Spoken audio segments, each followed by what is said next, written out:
Welcome. Hello. So, can you hear me at the back?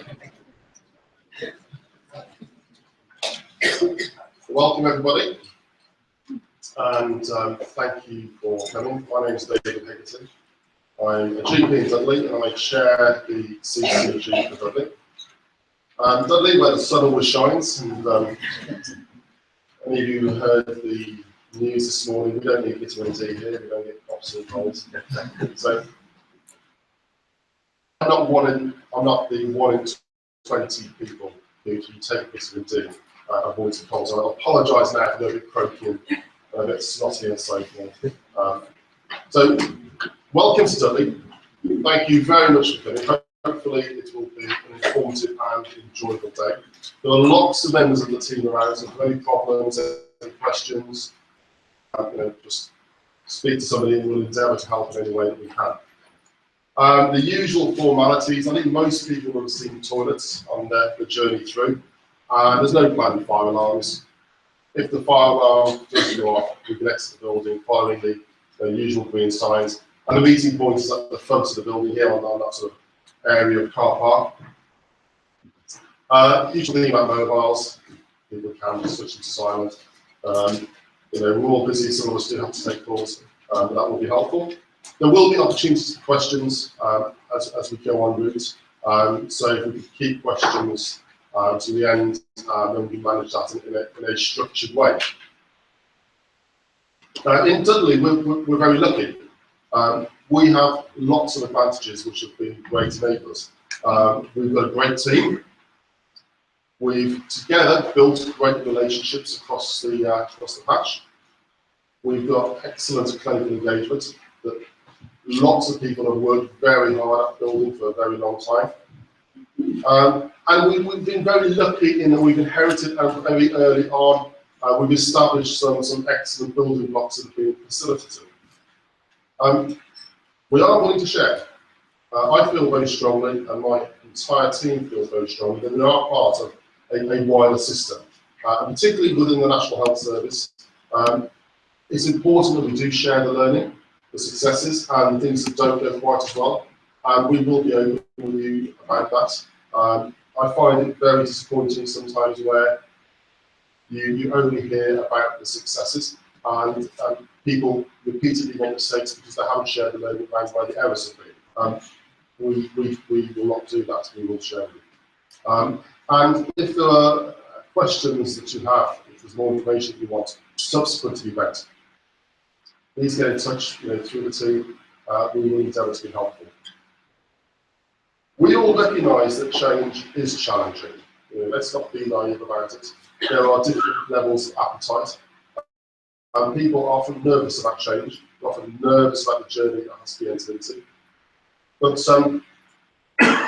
I talk to lots of people within the system. And I talk to colleagues in primary care. And one of the questions I often ask, look where you were 10 years ago and where you are now. Is that trajectory sustainable? Can you continue along that line for another 5, another 10 years? And the answer is resounding no. It's the same when I talk to colleagues in secondary care, mental health services, and in social care. So to continue in the same way is not an option. And together we have to find what the answer to that is. And the answer has to be in this room. The expertise, the intelligence, the organisational memory that exists, because it's not going to come from anywhere else. It's not going to come over the mountain. The cavalry will not arrive, and certainly won't be bringing extra money. But mostly, that trajectory is not sustainable and it's not acceptable for our patients. Now, I stand here as a GP, and I call the population of Dudley our patients, because everybody in Dudley is registered with a GP. And I recognise the term can be discussed, and I kind of flip back and forth sometimes between our patients and our population. But we are building what we see is the potential answer to improve things in Dudley. But we're building and we're learning en route. I think the analogy's been made, it's a bit like train along a track and you're laying the rails as you go along.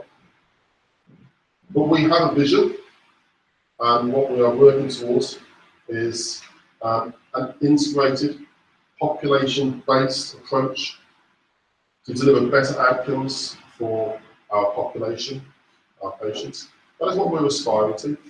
And today what we'll try and do is talk about some of the aspects that have been part of that journey, and share with you, and hopefully as well, because at every event where we have shared some of our learning, I have always learned something back. The answers are out there. You will hear what we think are some of our solutions, but actually we are absolutely open to the feedback And as I said, how people have done things elsewhere that haven't worked, and we can try and avoid those mistakes. So first of all, I'm going to hand over to my colleague, who's going to open the formal part of the talk. So that's for a moment.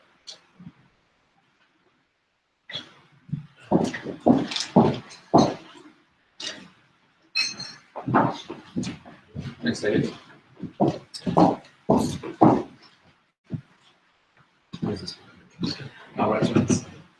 There we go. Right, so so my name is Paul Merrick. I'm the Chief Executive for Dudley CCG, and I'm just going to talk through a bit about the philosophy behind what we're doing, where we've come from, and some of the issues that we've got to. And then I'm going to hand over to who's been leading on looking at how we evaluate what we're doing. It's part of being one of the vanguards of the UK Economics programme.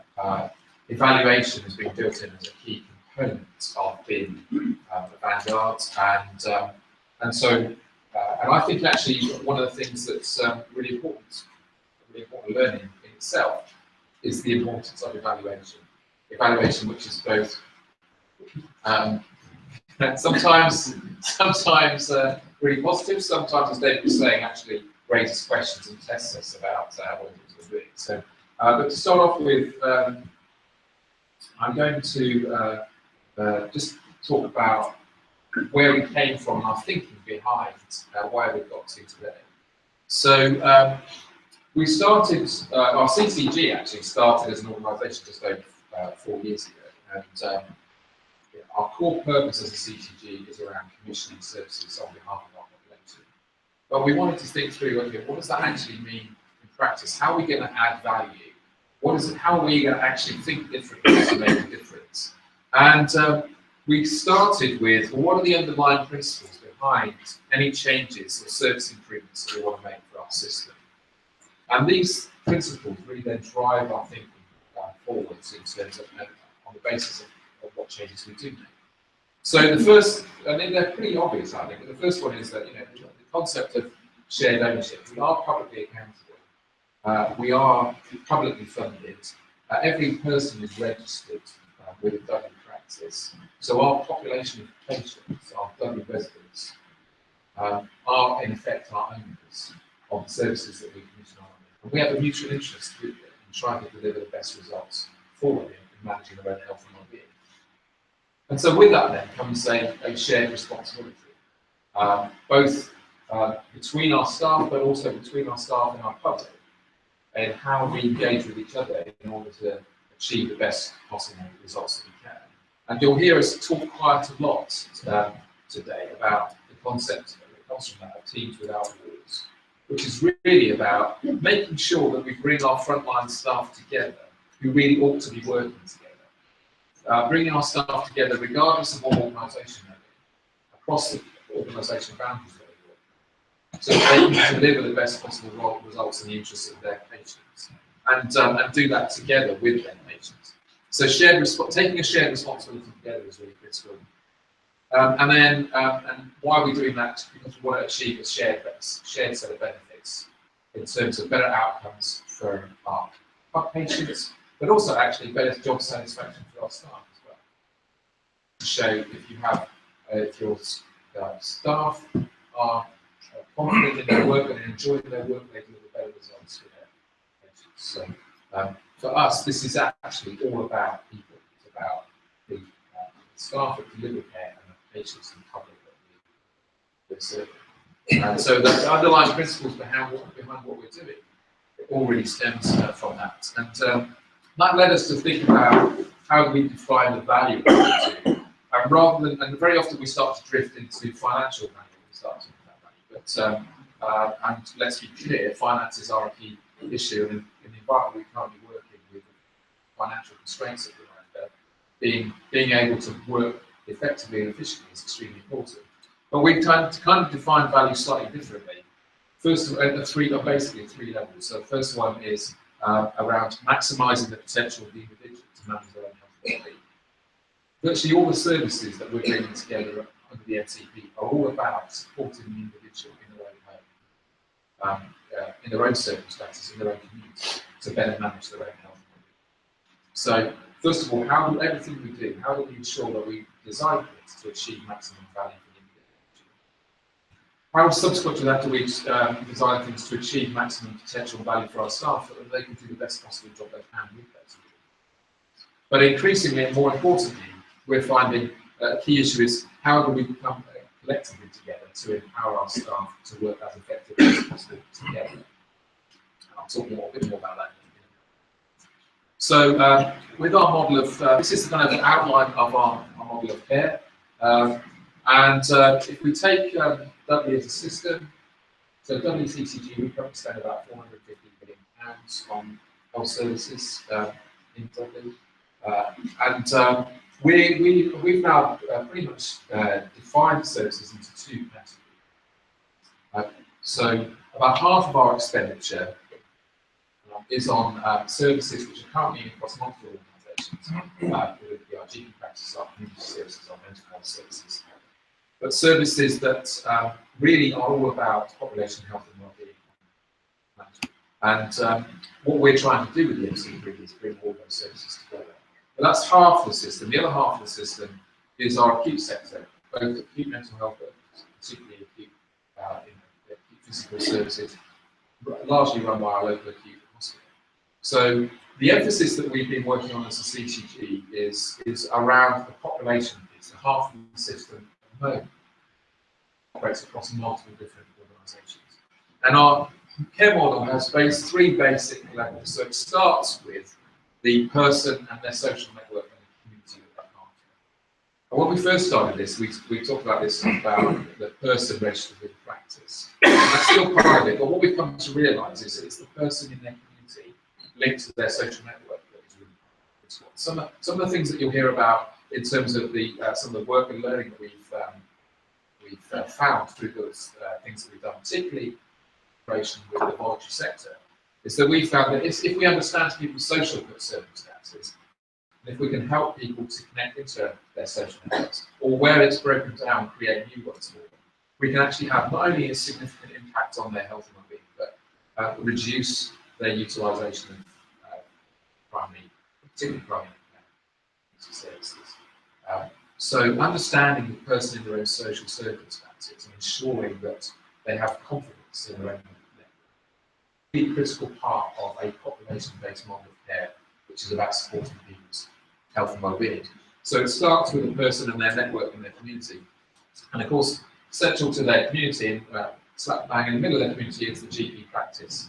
And we're now looking at the practice not in terms of extended primary care, which includes multidisciplinary working and includes bringing services from secondary care into the practice to work with GPs on delivering more integrated service. One of the kind of key examples on that we started several years ago was the development of our multidisciplinary teams on a community basis. Those teams include the social worker, district nurse, the mental health nurse, the GP, pharmacist, and others. And the key change that we made 2 years ago was to bring those staff into a position where they're working for the same population of patients. It's really quite a simple issue, to be honest. 2 years ago, we were in a situation where all those staff in their different organisations were organised on a different basis. So, and I can remember going out with a district nurse to see, or with spending a day to see the patients that she was treating. And every single person that she met had another need, which were being provided by at least one other person. But that person was different each time because the other services were organised on a different geographical basis. So one of the simplest things that we do is to simply say, if we're going to maximise the opportunity for our frontline staff to work effectively together, they have to be working together with the same population of patients. They have to be working together with the same community. And now we're in a situation where all those staff, although they still work in different organisations, they all know each other, they meet each other on a regular basis, and they can take shared interest in the same place because they can work effectively together. Not just in the meeting where they meet, but they all know each other, they all got each other's name or friends, they call each other, talk to each other about common interests of patients at any given point. So it's really a very basic basic and simple thing to do, but it's had a very important impact, both in terms of staff morale and engagement in those teams, but also in terms of the results it's delivering for our patients. There are some services that operate on a wider scale than that. We can't deliver everything at the level of local practices, so there are, as well as population at the level of the practice, we also look at some services from a resilience point of view that operate at the level of a locality. We have 5 localities in Dudley, and then there are some services that we bring together and are now operating at the scale of Dudley. And a good example of that, which we introduced again a couple of years ago, was our urgent care centre. So we now have a primary care urgent care centre that sat alongside the emergency department, Russell Hospital, that operates 24/7 alongside the UB. Offers that primary care service 24 hours, 7 days a week. Now, what that does is it ensures that we're bringing the MCP model of care and delivering it at the same standard of offer as the acute hospital. To the way the MCP operates, as to the way the hospital operates. And if we're going to have an effective system where the MCP and the hospital can work effectively together, they have to be aligned. They have to be able to work in partnership together. And that means that they have to work to a common set of standards and objectives. And now our urgent care centre operating 24/7 is one example of that. So the work though that we did in terms of developing our objectives for the MCP and trying to understand actually what are the primary needs that we have, started with our engagement with the public. So we're pretty proud of the work we did here at Dudley, is that we have an extensive range of public engagement, both through our patient participation groups, our regular forums, our patient panels. We now have members of the public representative engaging with us on the procurement that we're engaged in. At every level, we try and engage the public and try and understand with them what are the needs that they have and what their wants and desires in terms of health and social care. And through those conversations, we really honed it down to basically 3 key sets of issues. So the first issue is that everyone wants, at some point, decent access to services. And I'd like to be able to say that as of today, I can guarantee to every person who lives in Dudley exactly the same access, regardless of where they live, regardless of which practice they're registered. But at the moment, I can't. But what I can tell you is that we've made significant improvements by working together and by encouraging our practices to collaborate with each other. So the standard of access available and offered to people now is much better and continues to improve. And we use the technologies and resources that we have to enable our practices to actually work with each other. So there are now some practices that offer access to each other's patients. When there are times when one practice can't see their patients, they offer access, their patients are able to access services from the neighbouring practice. And that's what we're about in terms of trying to address and improve access, is to get that consistency, but also encourage that collaboration between our practices so that we can offer that same standard of service regardless of where people live. So everyone wants to say decent access to services. But in addition to decent access, at least there's now about a third of our population living with at least one long-term condition. So in addition to access, they want effective continuity of service. And we've done a lot of work in Dudley, and you can see the full details. You can this afternoon with Anthony, who will be taking you through the outcomes. But we've done a lot of work trying to really define how best to organise long-term condition management, particularly starting in primary care.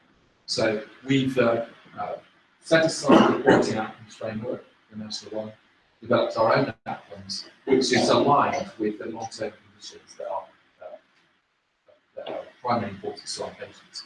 But what it also does is, what we're also trying to achieve is to bring the specialists in long-term condition management, like the diabetologist and the respiratory consultant and the specialist, the mental health staff and the psychiatrists, to work alongside, because actually they're doing the same job. They both have the same objective, which is to support the individual in managing their long-term condition. The specialists do it with a cohort of patients with particular high specialist needs, but the task that they're trying to achieve is exactly the same as the task the GP practice is trying to achieve. So part of our idea around Team Without Walls is about bringing the specialists and the generalists together to work on the same set of objectives, which is to achieve the same set of, achieve a better set of outcomes in supporting patients to manage their long-term condition. Now we're about, as a CCD, we're going through a procurement process now to hardwire, if you like, those outcomes into a new contract system. Only 10% of our system is organised on the basis of delivered to a set of outcome measures, or it is contracted for on that basis, and that's our GP practices. What the MCP does is it brings together half of the system under a single contract for a population against a set of outcome measures. So for us, particularly on long-term conditions, aligning half of the system of care against the same set of outcome objectives is critical to the way in which we organise and we're planning to organise services. And for me, it's really a game changer in terms of the way in which we're developing our local NHS. So if you go back about 15 years, I think it probably was now, one of the biggest game changers in commissioning then was when we introduced PBR arrangement. At that time, we had patients who were waiting an average 18 months for treatment. And the introduction of payment by results introduced a contractual measurement incentivised our system to treat patients in a more timely fashion and get those waiting times down for 18 months waiting. But we're now in a situation where we're still using those same contractual incentives that were relevant 15 years ago but are not relevant today. Today, the relevance is around actually we've got a cohort of population that are living with long-term conditions that need our system to be working not on an activity basis but on an outcome. Treating people who are presented to them, but supporting a shared population of patients. So we see the process that we're going through now in terms of creating a new contract as that is really the next game changer. So from a commissioning point of view, in terms of how we organise our system of care, we've still got the old standard NHS contract, which is around payment by results, but we're changing that now to which is based on outcomes. So we think, certainly from the conversations with our public and with our staff and with our existing providers, that is absolutely the way, the direction things are going into the system. Now, lastly, the other kind of key area within this, which is increasingly becoming more and more important, it's the reason why we're bringing staff together in our multidisciplinary teams, is that we have a rising cohort, at least 5% of our population now, that have multiple complex needs. It's not a single disease issue. They have a mental health issue as well as a physical health issue. Bring our services together, our teams together, Teams Without Walls, across the organisations together, so that they can take shared responsibility for supporting the coordination of those patients. Now we've extended that outcomes framework to the framework we're developing for the MCP. Doesn't just include access, continuity, and coordination, but because what we're also trying to achieve is some stability and longevity in the system, we're looking to establish a 15-year.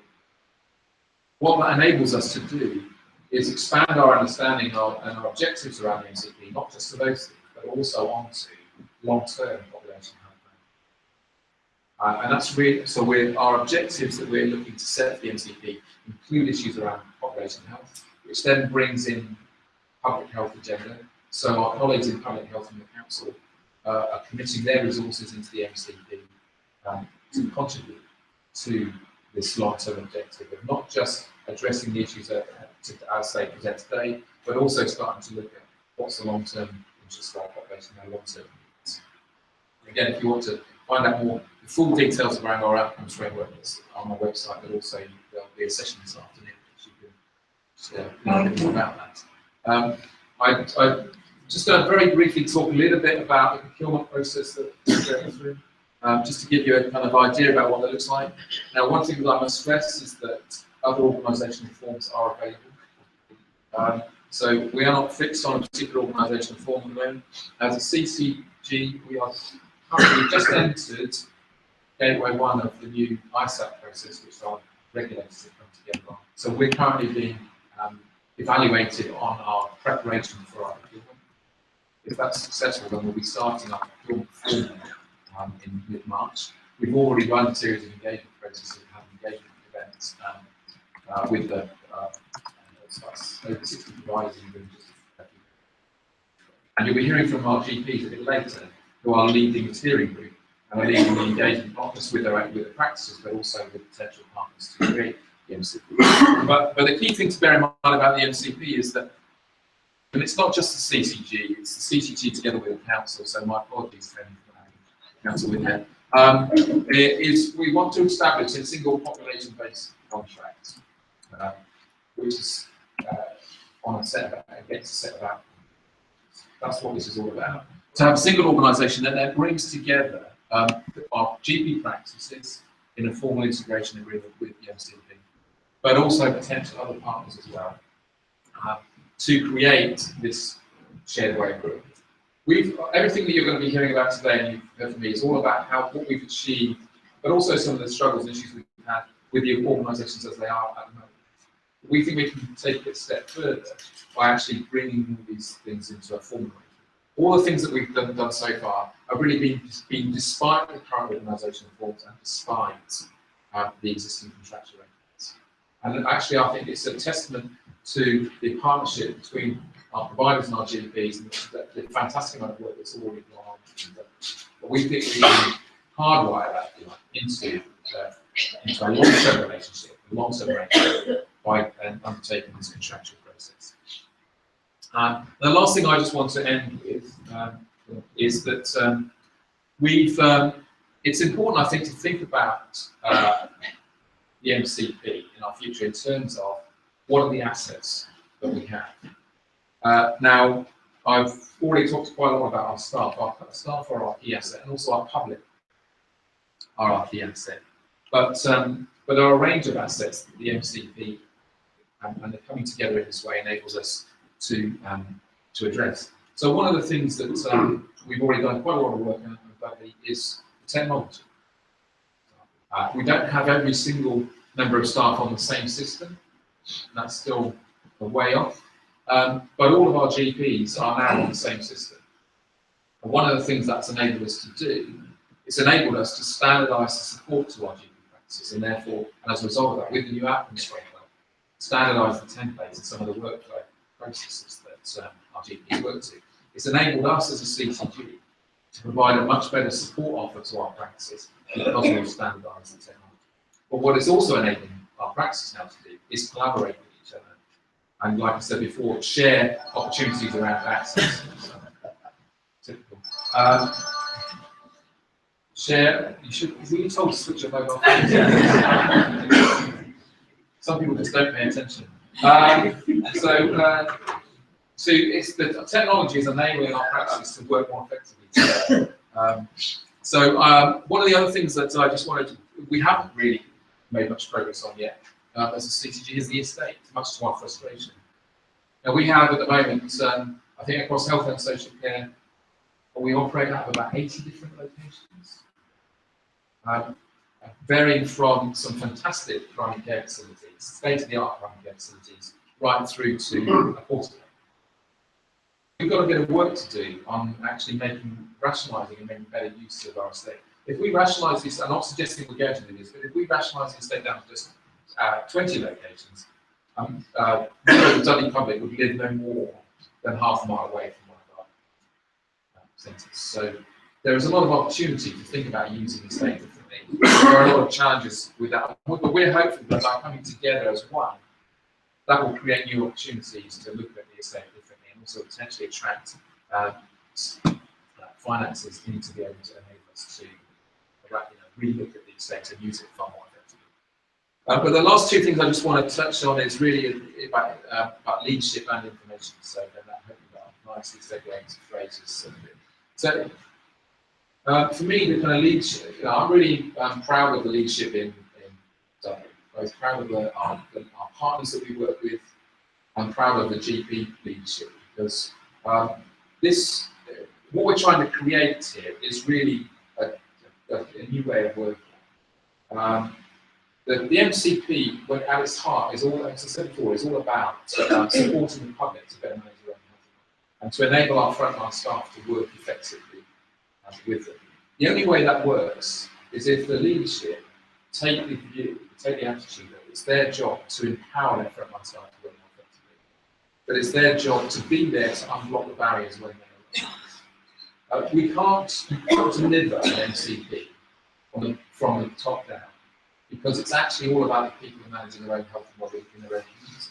So you have to be able to engage and respond to people in there. You have teams working hard to do that. So the leadership that you need to create an MCP, first of all, it requires people to be prepared to share their learning and share their experience. And one of the things that's been really effective, I think, in Dudley, is the way our practices have been open and transparent with each other, to share their performance with each other and share their experience about how they can work and improve together. But also, the leadership across the system has done a lot to try and understand what are those barriers that our frontline staff face, and understand how we can begin to unblock them to enable them to do their job effectively. So, getting the right leadership and that right perspective on how to support our staff and our public is really important. And then linked to that, I think, trying to create a way of working which really looks at this from the point of view of a self-improvement system. So how do we actually, on an ongoing basis, evaluate what we do, understand what's working,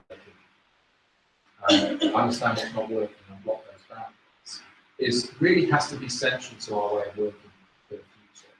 One of the challenges and the frustrations that I have in the job that I do is that most of my time is spent looking at the things that aren't working, certainly kind of managing or working, reporting upwards about why things aren't working.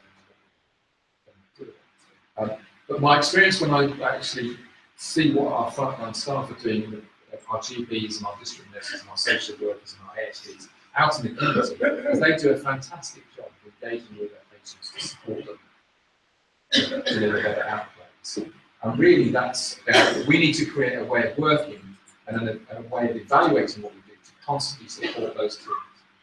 Now we've got a long way to go to get that right, but I think that's the success of the work we've done here in Dudley so far and the success of the future. Although as a CCG we're contracting for this, because we think that will help to hardwire the framework for the MCP.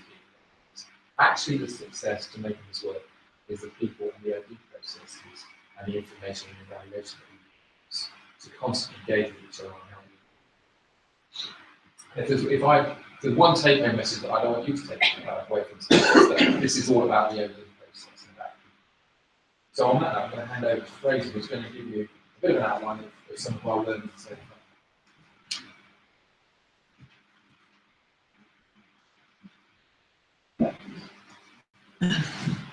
Morning, thank you, Paul. I'm Fraser Batty. I'm going to talk to you about the findings from the first year of the evaluation work that we've done here in Dudley. I'm from the strategy units. We're a team of about 30 strategists, analysts, evaluators, researchers. Wait, there you go. A couple of colleagues in there. And we've done the work with the University of Birmingham and the ICM. I'll tell you a bit more later on in the presentation about the partnership that we've struck up. In putting the presentation together, I was faced with the choice that all presenters are faced with about the sort of extent to which you choose something going to a great degree of depth and detail, or whether you attempt to cover a vast array of material in 15 minutes given to you. And standing here now into a crowded room with 15 minutes or 14 and a half minutes or so left, I realise I've taken the slightly foolhardy position of attempting to tell you everything that we found in year one. But as a means of sort of cutting it up, I've got it in sort of three parts, and I'm going to make three main points really. And then I want to end by asking a question back to you and to try to gather some insights from the room. First of all, I'm going to talk a bit about the programme, a bit about how we've understood the work that's going on. here in Dudley and about how we set the evaluation up. The main point I'm going to make there is that we see a very, very complex program of work, and that we've had to take a very particular and highly applied approach to evaluation, which I think we'll need to get. Secondly, I'm going to talk to you about some of the early findings that have come out of our work. I'm going to talk about the sort of progress as an overall system. I'm then going to say something about two particular programs that we've evaluated. And then I'm going to end the third part with a set of reflections really on the evaluation, on the relationship with Dudley, the relationship with the system. And then I'm going to put this question back to you, which it builds on the back of what Paul was saying actually, which is about how we maximise the value of the use of intelligence, research, evaluation in the context of the MCP as it develops, because it seems to me to be fundamental. Okay, so first of all, I'll just tell you a bit about the way we see the programme and how we've set the study up. I think in doing that, it's really useful to take a step back and just think about the logic of the Vanguard programme.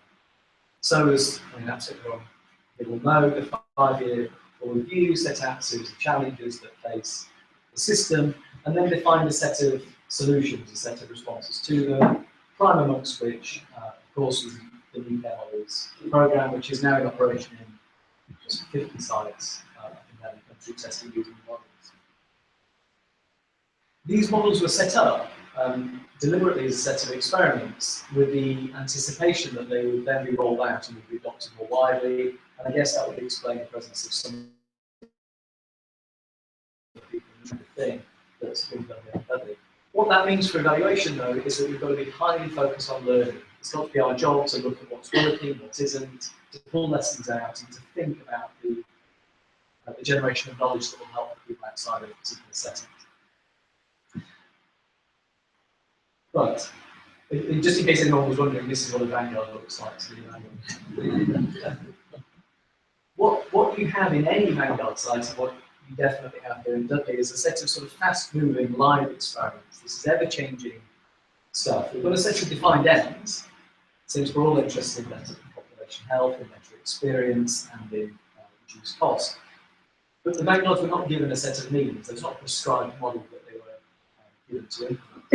And instead, what you get is a combination of things, established local services, augmented local services, enhanced services. You get national direction, you get the importation of ideas and models from elsewhere, all of which combine in various different ways, hopefully deliver towards this given set of aims.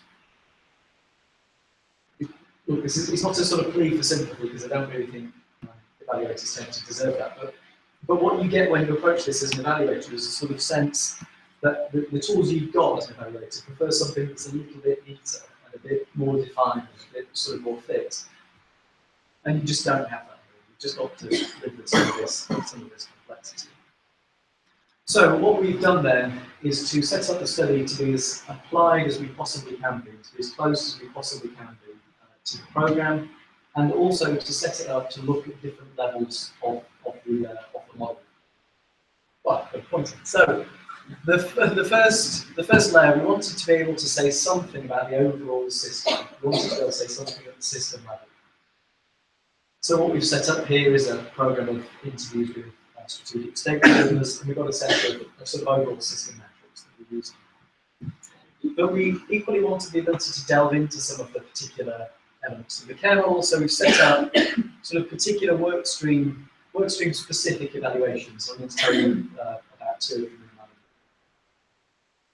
And then thirdly, and I don't think we've cracked this for a minute, is we think there's a way of drawing out thematic lessons. This might be about leadership, it might be about ways of working, it might be about digital technology. I don't think we're quite there yet in the study. I feel like we'll need to let it mature a bit and then collect some of those lessons. But what it gives us basically is a way of looking at different levels of the system and hopefully saying something that's useful. So that was the sort of introductory section. I just want to tell you a bit about the findings of the work so far. The first piece of work that we did, and the report's widely available if you Google MCP early findings, you can find the report, was a sort of early findings report based on a programme of I think 16, 18 interviews with really senior stakeholders from across the system, done last summer. And this is sort of findings at the overall system level. The main findings that we uncovered here was a sort of very, very clear and very, very shared sense of the rationale for doing something different. So when you ask people who reverse a very similar set of reasons, and absolutely no one defended the sort of do nothing position. As David said, the sort of prospect of staying as we are was just not really entertaining. The second thing we found was a sort of broadly shared sense that the MCP was a good thing to do in response to the set of problems that the system faced. And then we also found out, with a bit more variation, but a sort of fairly similar set of reasons, a fairly similar set of arguments, as to why the MCP might help to address those problems, based around the aggregation of currently separate services into a single framework, given to a single organisation, to take some of the perversities, to take some of the perverse incentives out of the system, and hopefully therefore to change the model of care. One thing we did find, and for people in the room from other areas thinking of doing this work, is that the trick of putting that into practice, the trick of instituting that model, is in practice incredibly difficult, and has led to some really difficult conversations in this area, and the testing of some relationships in the system. Also instituted by CCG, assessed by NHS England as excellent. So we have a very well-led institution finding this to be hard work to institute the MCP. The final thing that we found is that there was a sort of need to focus on primary care as it entered the MCP procurement, and that's been taken on, and I think later we'll hear about some of the work that GPs. So that was findings at the overall system level. I encourage you to read the report in more detail.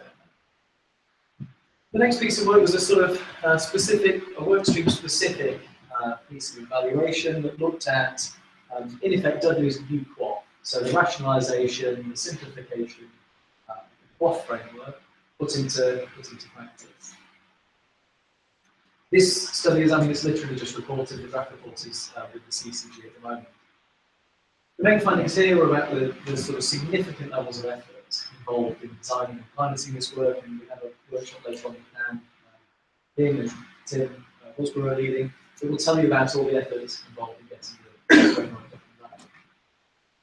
We found the framework to be really well understood in practices, and that we explain that by the work that the CCG have done in terms of training, supporting the rollout, and helping practices through it. It's been highly varied in practices. Some practices have taken this as an opportunity to revise the whole way in which they provide care to people with long-term conditions, whereas others have made some virtually no change and treated it as a different contracting. We found some evidence of changes in skill mix, in particular the greater use of healthcare assistants and nursing staff. And we've also started to uncover a sort of broad sense, bits of early evidence around improvements in personalised care and improved experience for patients. And finally, our main recommendation to build on this was about improving and further developing the care planning process, which has begun under this framework. I just want to show you some of the quantitative findings, partly because I just love the stuff my colleagues who wrote the data can do. This is a line that runs across as a practice. We sort of block them out to protect the innocent or guilty. I think the performance, the chart shows performance on the indicators within the framework. So red, where the practice is performing significantly worse than average, green significantly better, something in between. The thing you notice is the very high degree of variation within this. So our most poorly performing practice to our best performing practice, the gap is significant. And our question off the back of this, I think, was twofold. The first was, would you expect this variation to lead to variation in patient outcomes? Question, but answer probably yes. The second one to the CCG, can you make positive use of this variation? What's going on in these better performing practices that could be transferred to some of the practices that are struggling? So again, touching on that, we're going to be using evaluative evidence to improve practice. Okay, then finally in the sort of finding section, I want to tell you a bit about the multidisciplinary team evaluation. And this is in press, so these are the findings I'm about to make public are completely and quality assured. Still being written, but so this is evaluation. The multidisciplinary teams you'll hear much more about through the day, but in effect they're teams concentrating on primary care that look predominantly, but not exclusively, at the sort of top 2%, the top of the triangle you can see on these plans. But what we've done here has been highly mixed methods, and these are a set of early findings. We've got evidence of benefits for staff. Again, just to move to the things that Paul was touching on, in terms of more efficient working, reductions in duplication, gains in knowledge, and improved job satisfaction, particularly there for community staff. The one thing I really wanted to pick out was the role of the voluntary sector, the Integrated Plus service as part of the MPTs, which has led to some of the benefits for patients that are illustrated on the right-hand side of the slide. Particularly, I can't see it because I'm not as I'm particularly tall, but you can't actually see the quote. But one of the patients describing a gain in quality of life. Before, apart from the carers, I didn't see anybody, but I've made friends now, and then I've got the confidence to go to the library and get engaged in arts and crafts. All dealt with through the Integrated Plus service, so showing some of the value. To share with you some of the, so that's a lot of the qualitative work that we've done. I just want to share with you some of the quantitative findings we've dug out as well. The top chart shows you non-elective admissions for people over 65 with ambulatory care sensitive conditions. And it's a time series analysis, so it runs over time. The dotted line, this is where the MPTs were introduced. The headline finding really is that we found no effect on admissions, on non-elective admissions. But the second chart below that looks at length of stay, and it runs along. For those of you closer to the front, you can see as the MPTs are introduced. So, with all the caveats implied by the study design we've used, it does seem that we're having an effect on length of stay, and we've been able to add up some of the bed days and put some pound signs on it. It looks like there's a touch over £2 million worth of bed days. Okay, I just want to end then with a sort of set of reflections on the evaluation, on where it's gone, on our relationship with Dudley, and then to put to you a question about what comes next. I realised just as I was sitting down that this final slide looks like a sort of point of rampant egotism, but it's not actually intended in that way. Just bear with me 2 seconds. I think we've got sort of who and the how of the evaluation about right. We've combined ourselves, the strategy unit, NHS-based, high-grade analytical team, our partners who are a research consultancy, highly applied research specialists, and we've got the ability to get out there and do a lot of on-the-ground work. With the University of Birmingham, who brought some academic challenge, academic rigor, and some of the credibility there. And I personally just love working in this partnership. I think the model's a great one, and I'll recommend it to anyone who listens. So I feel like we've got sort of the setup of the delivery well geared. I also think that in and of itself doesn't lead to a good study, because what you can do is get the supply side line and turn up, and the client is sort of grotty and defensive and doesn't want to know you. And instead of inviting you to do the plenary work, to dump you in a small workshop. But Dudley's approach, as you've seen from what David said as well, has been really open and incredibly non-defensive and really straightforward, and all about sharing what's gone well, but equally what hasn't. And I think that's, well, it's great, it makes my life actually fulfilling. It seems to me in the face of very, very strong incentives to the contrary. I mean, ordinarily the incentive is to produce good news stories in September for all is well. That's not the approach that's been taken. It's a very, very non-defensive stance. So that's one of my reflections. The final one is though, so I think we've got this nicely set up, and I think we've done some useful things. I think we're sort of helping at the margin with some service improvements as well. But I really want to push this on. We've got a grander set of ambitions for the way that the study might operate and the way that evaluation might progress. In that, I think what we would see is a move, as MCPs come about, we ought to see a move from sort of single institutional reactions to problems that hit them, up to what Paul was describing as more of this sort of self-improvement sort of care. What we would see MCPs wanting to bring about. If that's the case, I think what we would see is a changing the demand for the type of information that they would want, it would go from being about the external imposition of performance management measures up to sort of more internally demanding, the system demanding more evidence for improvement that it can act upon. And that sort of changes the relationship, and I think it ought to lead towards more intelligent use of research, evaluation, and performance measurement. But I said I wanted to end with a question back to you and to people in the room, based on your experience, based on your reflections, based on the goals that you have, is about practically how we can encourage this, because it seems to me that predominantly within the NHS we've got a sort of still waving performance management type culture, and what we're attempting to move towards is a bit more of an open perspective on this service improvement type culture. So I'm trying to duck the Q&A by asking you questions. There we go. Thank you.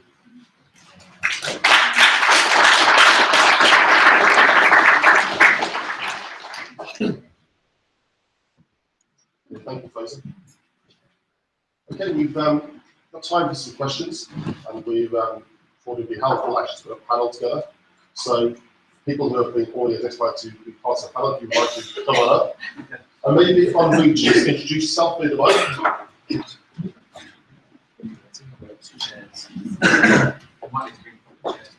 Good morning, everybody. I am Mark Ansell, Chief Executive of Dudley and Walsall Medical Trust. Morning, everyone. My name is Paul Harrison. I'm usually the Medical Director, but for the last 6 months or so, I've been acting Chief Executive of Dudley Group FT.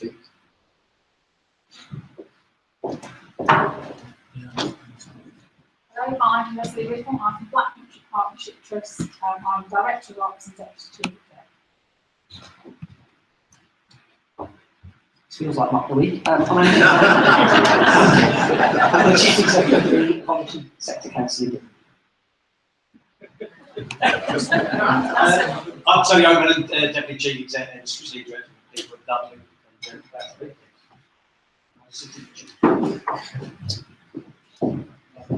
Okay, great, thank you. It might be helpful if when you're asking a question, just identify who you are, what organisation you come from.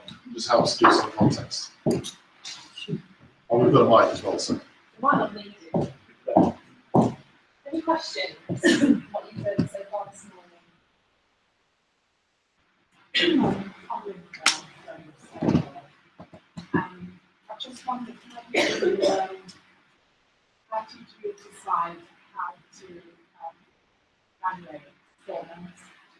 You know, we spoke about the variation of performance between the GP practices. How did you define performance? Okay, so there's a couple of questions there, Paul. So you could probably answer that better than me. So how did we decide to evaluate, and then how did we evaluate? Okay, well, do you want to do the how did we decide? Yeah, okay, so, well, we looked at a range of, we were looking at individual issues that relate to the practice's own performance, so things that were going on in the actual practices, or performance measures that related specifically to what practices were doing. But we also looked at performance measures which were around the impact for their patients in terms of how they were interacting with the rest of the system, whether that be attendances at hospital,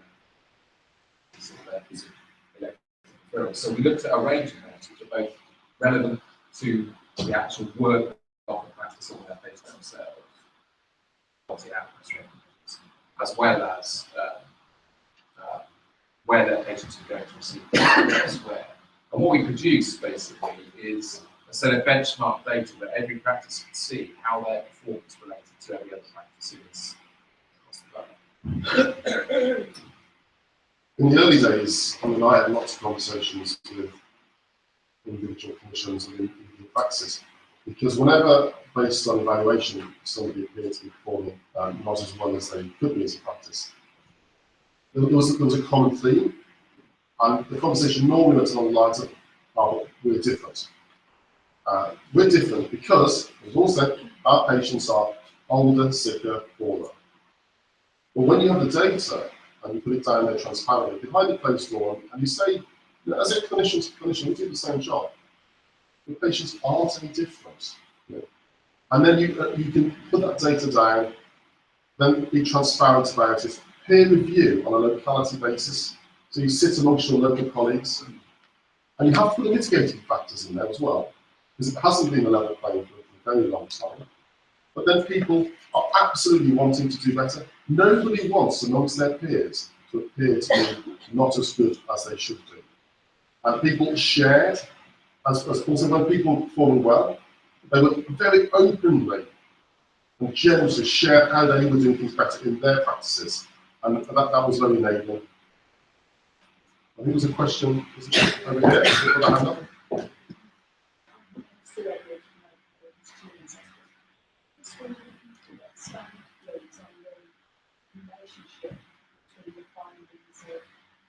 No difference on the effective conditions and yet there was savings in Okay, Fraser, what do you say? Yeah, you see, we want this to act as study design because it's over time and it's a single project, so it's uncontrolled. So we're a bit careful about what we can say with certainty. Except that we did find no effect on non-elective admissions, but what we found was length of stay going down, so people coming out sooner.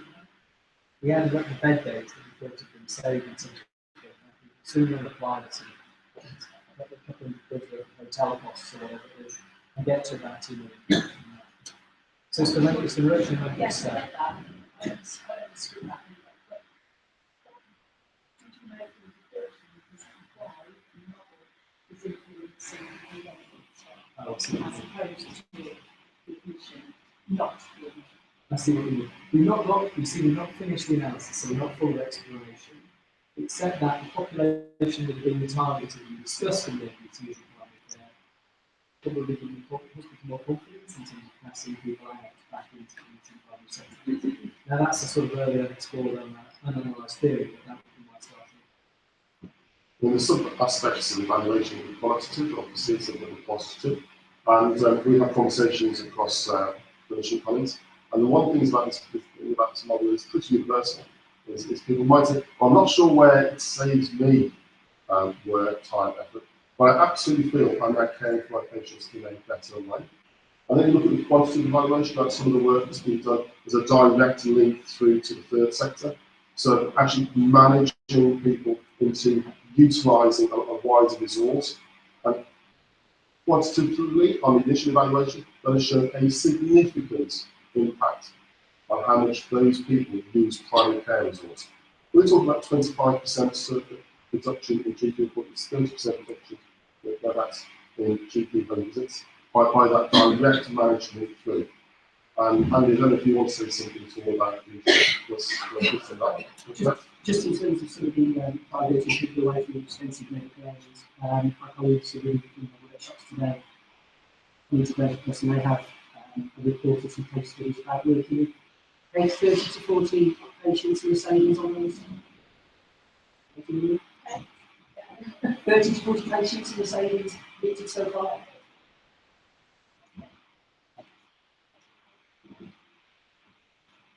Did you do that?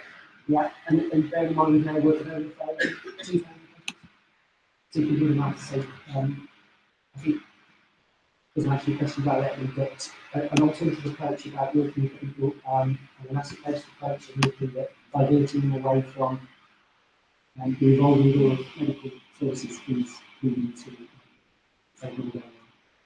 There's also something about the knowledge of the facilities with regards to the disconnecting. So they now know the things are there to be able to see those patients back out of hospital. That's the connection between things that are local in the hospital and things that are local.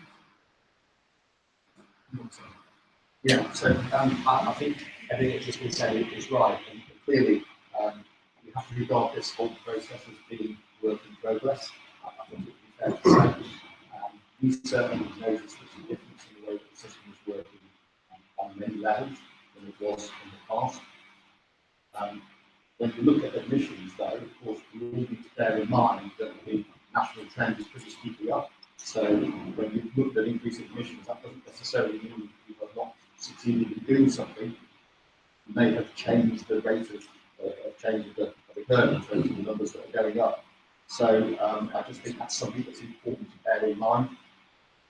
I think that point I made about the systems working better together and people working better together is actually quite an important one and shouldn't be underestimated when you come to look at how a new piece of work like this actually delivers. And of course, the patient experience is without doubt completely compared to what it used to be.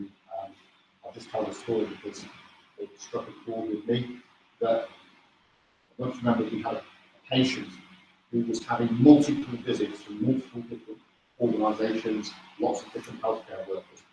We had effectively rendered that patient housebound because she couldn't actually find time to get out in between all the different people who were coming to visit her. It picks up on one of the points that we made earlier on about trying to get teams to work better together, multitask and so on. And that's the kind of thing that we have been dealing with. Two questions. My name is Susan Michael, I'm from South Cheshire Railroad CCPs. I was wondering, when you first started your journey to Bangor, what would you say were the system pressures in terms of financial consumption and GP sustainability in relationship with partners? And if there were pressures, what were those? How did you manage them? And do you have any advice? Would you want to go back to the beginning?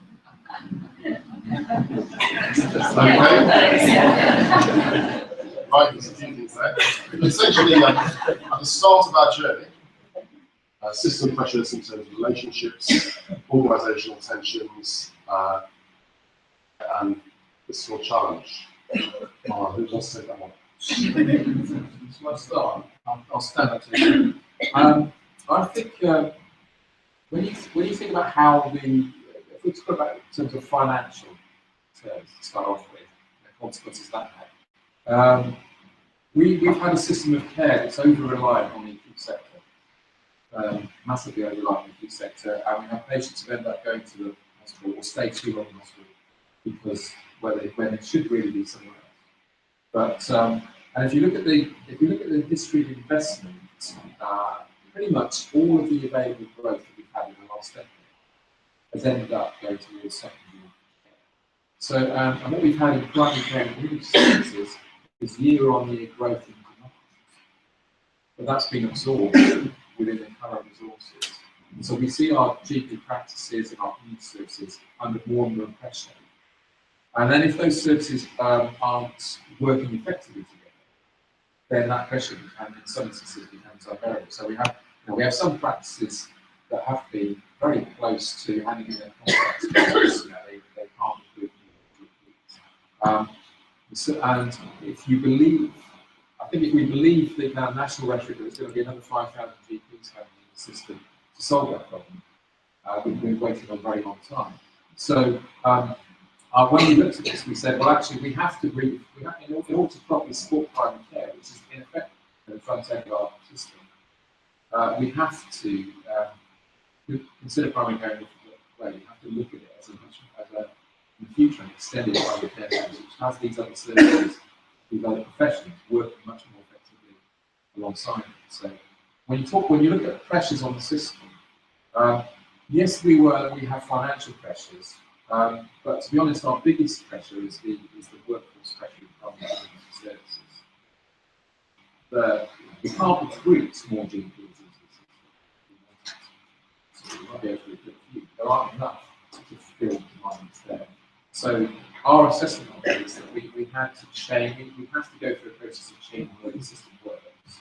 We have to change how the workforce is oriented, so that it properly supports that 4% year-on-year growth in demand for what is in effect more and more complex care needs, because we've got more patients with multiple complex vulnerabilities. So Dudley as a system is not a system that is struggling as financially as some others are. But we do have our financial pressures. And that is a live issue. It means the ability to invest is very, very limited. But I think that's another point that we found is that a lot of the changes that we've made without this investment. Yes, there have been some money come through as a vanguard, but actually most of the improvements we've made have been without additional resources. We've just looked at how we can redesign a lot of existing systems. Yeah, It seemed like a long time ago that we all sat in a hotel in Dudley and came together to discuss our collective challenges in Dudley, workforce, finance, challenges on the quality. And one thing that's kept us going through the whole of this, and there has been times when there's been difficult discussions and tensions, famous ones about IT systems where potentially we thought we'd never get past that one, is actually, for all of us, the risk register for doing this is probably the same risk register that for not doing it. You know, if we stayed and did nothing, we would have problems with quality, we'd have problems with finance, we'd have workforce. By doing this and working together, we can address those risks. And the vision we had at the start, I think, has seen us through some very difficult conversations. And when I look at other health economies who are struggling with this, the one thing they haven't got right from the start is a shared view on why they need to do this. Because that will carry you through the very difficult conversations that undoubtedly will come if you go through this process. I'll stand up maybe because the last time I was in this room, I was investing in a consultant workforce, and moving target is slightly harder to hit. So I feel more comfortable if so just picking up on, I think you talked about before, a lot of this is about for me the alignment of interest, and if I wear my clinical hat, that's recognising all parties around the table, recognising that at the end of the day, you can just think about the NHS. The patient does not see primary care, community services, mental health, acute trust. It sees the NHS, and we have to get those services aligned and integrated and working better together. And that's something that we can sell to the community, to most clinicians, because they get that, they understand that, and they basically became clinicians because they want to provide a service for their patients, give their patients a good deal. And that's quite an important point. The other alignment of interest, I think, is really around, as a secondary care organisation that has community services as well, really the issues that we've had in secondary care are not sustainable. We recognise and understand that we cannot continue to have year on year 14% growth of ambulances coming to our front door. We can't do some of the things we want to do because of the pressures of what's happening in the future. The current model just doesn't work. So it is absolutely in our interest as well to look and see how we can do things differently, to try and address that issue, because the future is not only not sustainable for general practice without change, it's not sustainable for secondary care either. I think one of the points I would perhaps make, and there's a comment made by a colleague in the last few days, where this is very difficult because there's so many conflicts in the room. And what I said, well, with every conflict is actually the basis usually is a relationship, and that can be used advantageously within the appropriate remit. And one of the very early things that we did, and this is going back 7, 8 years ago, recognising what was said by my colleagues, is we had to have relationships, but that had to be systematically approached. We had to have a structure to enable that, because when things are difficult, you need a point where you come back to keep people at the table. And yes, there are fears and there's degrees of organisation and self-protection that we see across the country. But I believe the majority of people who work in the National Health Service, as I do, they have values that drove them to work in that organisation. And actually, sometimes when it's difficult, you hold people to those values. And you actually put to give spotlight on, and you put it back to actually, this is about a person, it's about a patient. And sometimes you have to say the status quo is not acceptable. And what is that solution, or what is that way forward? And almost unanimously, people actually recognise their values and understand that, and they want to make it. But you have to enable that, you have to be able to facilitate it.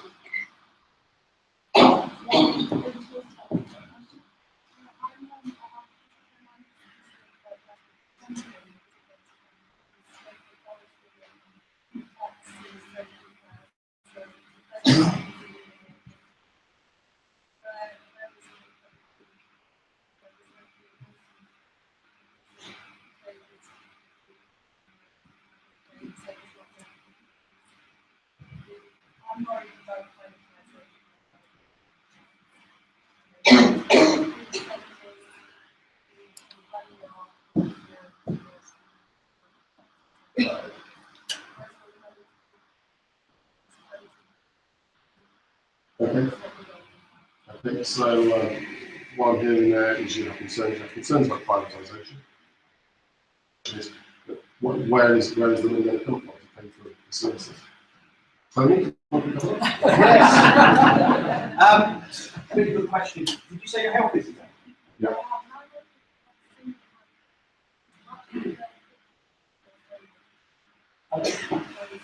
Well, let's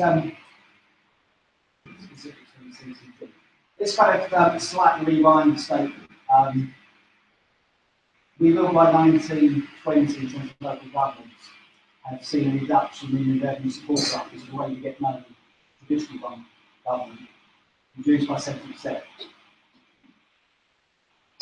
Now that's really significant, and the way you will get money in the future is through business rates, one you see a lot about regulation and authority, and council tax, which is the way you see councils today. Now, despite that, even through the worst retail, we continue to make positive improvements around discharge through the work that we've done with Paul and the system, which is how we're working. We continue to actually deliver improved outcomes for patients. That's not saying it's without its issues, but that's through an independent review in terms of what's called that ASCOT scorecard. We are continuing and have done, as you quite rightly say, taking services out and redesign the things that we're doing, because some of the things we've done traditionally as a local authority have been old-fashioned. And what I will say, because I've kept those quiet through this process, I will take the opportunity to demo, is to say that this is a really important opportunity. Okay? There's no manual, there's no handbook that says this is how you do it, because we're pioneering. And when pioneers landed on the west coast of America, some didn't have sat nav, they just got on with it, they didn't know where they would end up, but actually we have a country, depending on your politics and views, that is come out of the origins of those original developments. The issue is for us, this is a real opportunity, it's an asset-based approach. We like it, we think there's real risks, but we think there's real opportunities. One, because it's about how we're going to change the system. There's no answer to this. And Southern colleagues did in another Western authority. Their numbers are frightening. We're not in that place. But we will be in this place if we don't need to invent what we're trying to do. The second thing is about asset-based. We are far too deficit-based in terms of our approaches with people, with citizens.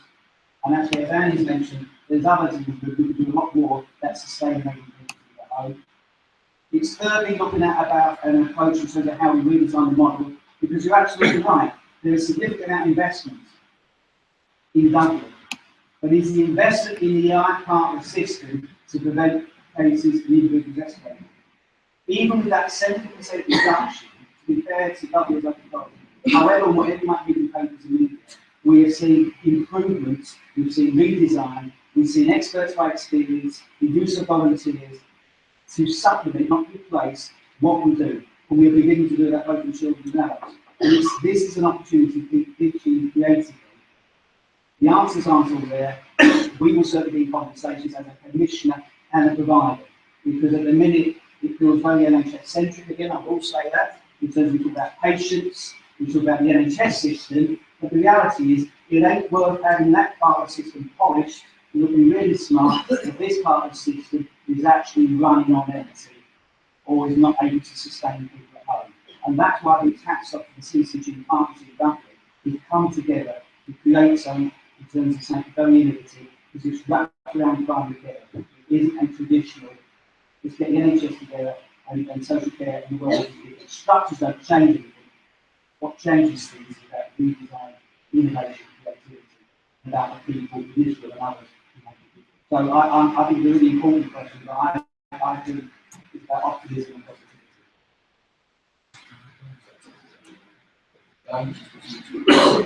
That's what I agree with those that said that. There's the National Audit Office produced a report in 2015, which basically said that councils have seen cuts, in effect, cuts their funding already by that time, 5 years in the third. Imagine what it would be like for the NHS if we go and come up with bear thinking about. So there is real pressure, and those cuts in the society, literally we're making a decision to make that decision. And what I think is also interesting is that at the same time, the Commonwealth have produced a report where they looked at the effect, what they evaluated the effectiveness of all the Western countries in terms of their health services. And on pretty much every measure, they rated the UK as the best in the world. One of the few areas that we were rated poorly on was on health inequalities. And alongside that, out of the top 11 countries, there was only one country that had less funding per head population. So we were the second, it was only New Zealand that had a lower level of funding per population in the UK. So we're in an environment where we're rated already, in effect, by kind of international standards, delivering some of the best results, and certainly best value for money. But as a system, we're seeing collectively public investment in health and social care. So we start, it's a phenomenal challenge that we face.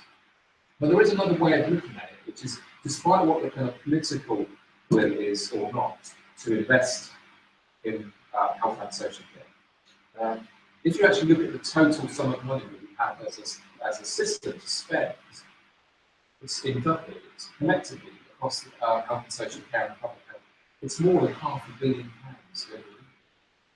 So, really what we're trying to do is as a system, is say, how do we actually work together to make the best possible use of that £500 million? And that's really what our job as a system is. It's what the job of leads here today is, and it's what the job of us all collectively is as a system, is to really find the best possible way of working to do what we can with the resources that we have. The question as to whether those resources are enough or not, that's a political question that the politicians have to address. But what we have to do is make the best use.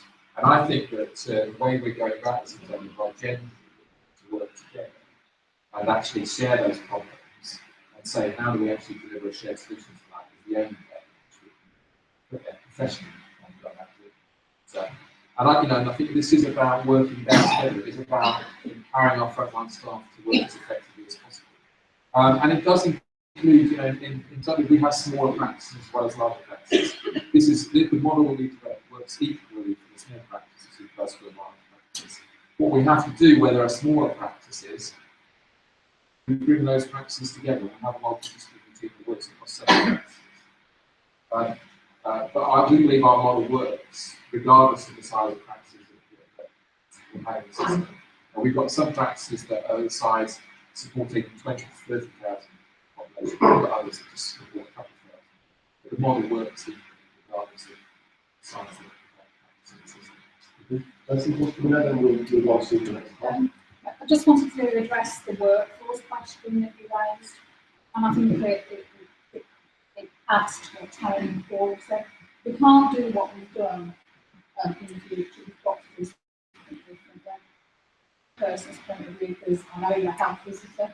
This is about right from birth through life. And if health services and local authority services don't work in a different way, you're not going to resolve financial issues. But I think it's really important that we've heard examples around long-term condition pathways. There's no reason why we can't see the benefits of family and families. I think in terms of worrying about the workforce, I think if you listen to what people have said today, I would want to work and do as a practitioner. I want to work in those multidisciplinary things to see a difference being made and to see our money being spent effectively and going to our frontline staff. So I think it's a very compelling story that we've got to tell. Thank you. Okay, the next part of the agenda is to hear from some GP colleagues in terms of the GP collaboration. For consistency, they're both called Steve. But I'll ask them to introduce themselves.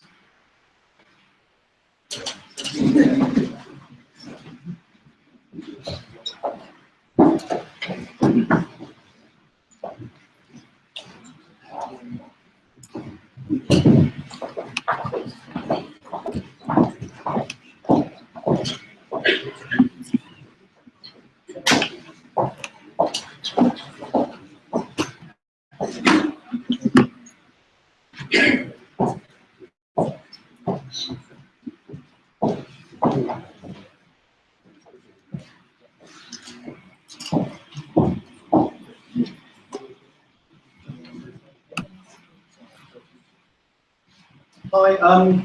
David kind of stole our thunder really. To be a GP in Dudley, it helps if you're called Steve. That's all you need to know. I think I can speak for both of us. We've been in Dudley quite a long time. I've been here about 25 years. It seems a bit longer. I'm Steve Mann, this is Steve Pritchard. In the south of the borough, a large practice called Line Health. I've done most things. I've done a bit of fund holding, a bit of locality sensitive purchasing, a bit of CC stuff, a bit of CCG stuff. So the predicament we're in probably is my fault, so I apologise. We're here today to try and give you a little bit of a flavour really of what's been happening with GPs, because actually with an MCP, the way we've constructed, general practice is core to the delivery of an MCP model. Getting a group of GPs together to agree something is a feat. Well, it is a feat. I've got to say about it. So, how have we got here? Well, we know that in Dudley, we've had a long history of GP engagement. That's an important thing. So, in various guises, in various forms, formal and informal, we've worked very hard with GPs over the years to get trust, really. And I think that's the main thing. The GPs may not always like, but I think they trust the things we do. I think we have a track record with that, whether it's over issues around the new GP outcomes framework, whether it's around the urgent care centre at Russell Hospitals, whether it's around sharing information. I think over a period of time, GPs have learned to trust those of us who work at CCG level, to trust our decisions. And I think the other side of that trust is actually the CCG team we have around us, our management. I think there's a passion and trust that the GPs have with them as well. They share passion to move on and change things. I think that's really important. I'd say to any organisation, don't underestimate the organisational development needs to move along the route we're going along. I mean, you can't underestimate it. How are we structured Dudley? Dudley is about 30 million people, which is, middle of the road. There are bigger footprints. We're lucky that our council, our major local provider of secondary care services, all co-located really on the practice. We've split ourselves arbitrarily up into 5 localities, split broadly around the township in Dudley, and all those localities have monthly meetings. We also have a membership meeting where everyone comes together, and that's been going on for a long period of time. Every locality has a local GP who works 2 sessions a week as a locality integration lead. So it's their job to really start working with practices around our MDT, what's working, what's not working. How can we do things differently? And they actually have started from a sort of position, I would say, of sort of being, quietly coming in from left of field. They're going to be calling the idiots actually people up in IMCP. They're going to be really driving innovation in localities, because localities differ. You probably heard Dudley, we have, 46 GP practices of varying sizes, anything from a little over 1,000 patients to a little over 25,000 patients. So there are lots of different things all going on there, and everyone needs to feel they have an input on that.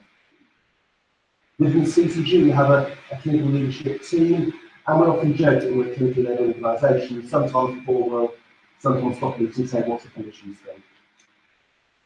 Whilst it's tongue in cheek, it's serious as well. That's really important. One of the things that we found really was that people like myself and David, who've been involved in the CCG from its inception, the PCC before that, kind of feel seen as being a bit different to the other GPs. I say, well, you would say that, wouldn't you? You would do that, wouldn't you? And that's really where Stephen talked about the GP collaborative, which is trying to make sure that message, cascade through out general practice, because actually, without general practice, the MCP doesn't exist. So that's really important. They are key in the collaborative. We've got a level of understanding there. We're on our second iteration, I think, at the moment. It's a loose, non-legally binding document. The only bit that's binding is if you leave it, it carries on without you, which is okay. And we're on our second iteration now, which actually means that the GP collaborative can actually start talking to potential partners for the MCP and represent GPs with that. So, and that is a step away from the thing called an integration agreement, which you'll see on slide later, which is a different thing together. We had a market engagement event only a few weeks ago where we had 62 different potential partners, contractors, subcontractors, lots of words that we didn't understand, so how they understood it. And that was fascinating. There are a lot of people out there really interested in healthcare and Dudley. You wouldn't have thought it, would you? It's something more glossy. Sunshine today, which is great. I've got a Korean patient called Rada, who whenever it's growing, she says, we call that English blue. Choosing providers good to work with regards to the MCP is fascinating. There are want to form the organisation. It's got to be fundamentally different. I mean, I've just said standing back up with different views in the room and concerns. I think if we just tinker at the edges, we're going to get more of the same. And as you heard from everyone, and the esteemed panel here, to be honest, we can't find it because it isn't working. If it was working, we wouldn't be looking for change, would we? It sounds too easy. So, really very, very interesting about trying to form partnerships. I call it a coalition for women. I mean, people have got to be really up for change, doing things differently, and forming a new organisation. I come back to the OD word. I think the practice development has been important. We've used some funding from the value proposition. It's not a value proposition. Basically, in order to support our vanguard, we had to increase funding from central government. That has enabled us to really try and work with our practices over the last year and the next year going forward to the new world of MCP will look like. I for saying we have MDTs in all practices. Our ambition is some practices will have an MDT every week because it suits them, their size, their location where it suits them. Other practices have less frequently. In reality, I think what I'd like to do is use more technology to make people are discussing patients more frequently than every 2 weeks for a month. Or Harris, I'm sure I've ward rounds on a more frequent basis for that. And kind of an MDT is ward rounds in the community is there. I think that as well. Joint care planning processes with our patients, that's part of our long-term conditioning frame. Getting patients involved, you've probably heard the words mutuality. This idea that patients are part of the process. We don't do to patients, we do with patients, and that's a really important thing. Leading us on to Dudley Outcomes for Health framework. The numbers are variable. I believe it's around about 360 hours of clinical time trying to rewrite it as a national quality outcomes framework to be more specific to Dudley. But I'd say our ambition is to further refine that. We have our own in-house IT teams are helping to develop templates for patients so that we can make a real difference and actually show that care at that level makes a difference to patients. There's some interesting data recently just from my own practice. We found that patients who attended our long-term condition frameworks in hospital less time than patients. Very clear. In fact, people who didn't attend or refused to attend were in hospital more or their patients more. Very easy to get, very powerful. We have a common IT system, which is Unit Square. That's great. And it took quite a lot of talking to get the GPs to agree to that. Like I said, GPs are market cats. We're lucky to have that in the urgent care centres for a W registered patients at the urgent care centre. They have access to their primary care records. And I think we have a vision of having a shared record for all our records within primary care, which becomes our Bible for each patient. Like I said, we touched upon the idea of the collaborative practice. We talked about what we do to steal his thunder. We are on the Memorandum of Understanding Mark 2, and like I said, that will move on to integration agreement, which we can talk about later when we come to the time move on.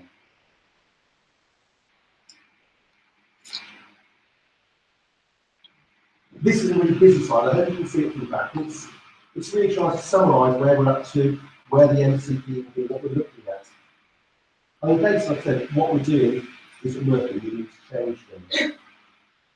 I think we've heard it earlier on today that the last 10, 15 years, very much investment has gone towards secondary care. My own view is that, if you're in Parliament, if you're a minister, it's much easier to stand along a big shiny white building and maybe you actually get a bit better. It's a bigger thing for politicians. I think we should see a slight shift shifting emphasis to the MCP, and I think also the central government thinking that maybe we need to spend more of our money actually not just in kind of in our communities. And those of you who read the Times today, there was a clear thing from Simon Stevens saying that there's a plan in the West Country that they want to reduce GP consultations by 27%. It's done by other healthcare professionals, pharmacists, physios, community nurses, health nurses, all the things we know about. It felt like we were MD2 with the I don't know, it seemed like it was to me. I think we have to bear in mind from the MCP, it's a long-term project. Actually, many of the systems belong to patients, aren't they? Patients here for their lifetime, GPs here for quite a while, and the rest of us come and go with different roles throughout our career. I think it's really important that we do put patients at the centre of what we're trying to achieve. Like I said, I think the bottom up is one I can't read it. We want Dudley to be an attractive place. It's almost one of the things we talk about and say that people move to an area because the schools are good. We didn't, I've never heard anywhere in the country said that we move to an area because the healthcare was different, was better. And I think we keep that at the top of our minds. That's a really powerful thought to me anyway. Like I said, we're looking about school, it's important, but people don't often see that as I think that's a really exciting opportunity or a vision for us to hold for the future.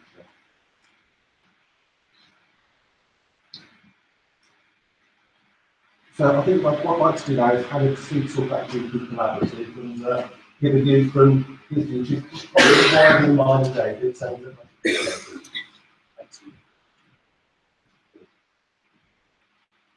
Good morning. Welcome to Dudley.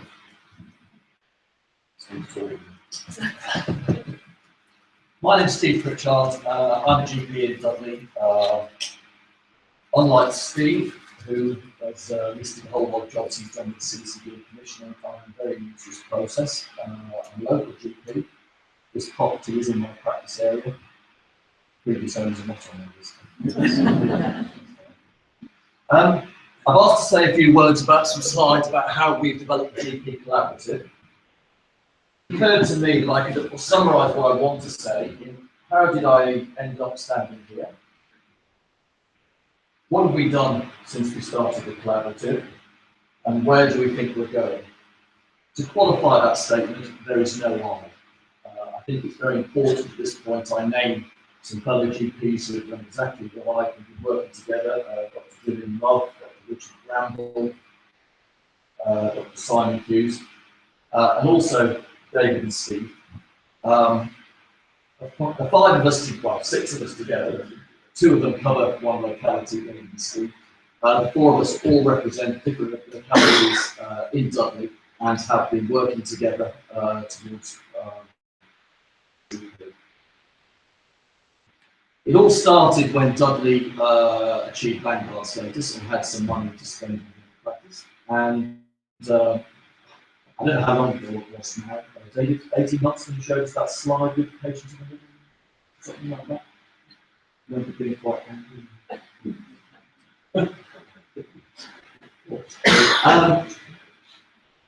They had a meeting and they decided to create GP champions. We got together, meeting the practice that we interested, and a whole lot of people were invited to put themselves forward. There was no selection process to do it, and it wasn't just GPs, it was also practice members. People got together and became GP champions. I put my hand up and said I wasn't in that first wave. I was quite happy to let someone else do all the work, delegation. But it was clear from the collection of people that our area weren't very well represented on locality. I also felt that people with experience weren't represented. It's good to see that a lot of young GPs have got in. Relative to Steve, I'm a younger GP. I've been 24 years, not 25 in GP practice. A few of us were asked to form what is a GP steering group with a view to developing the MCP.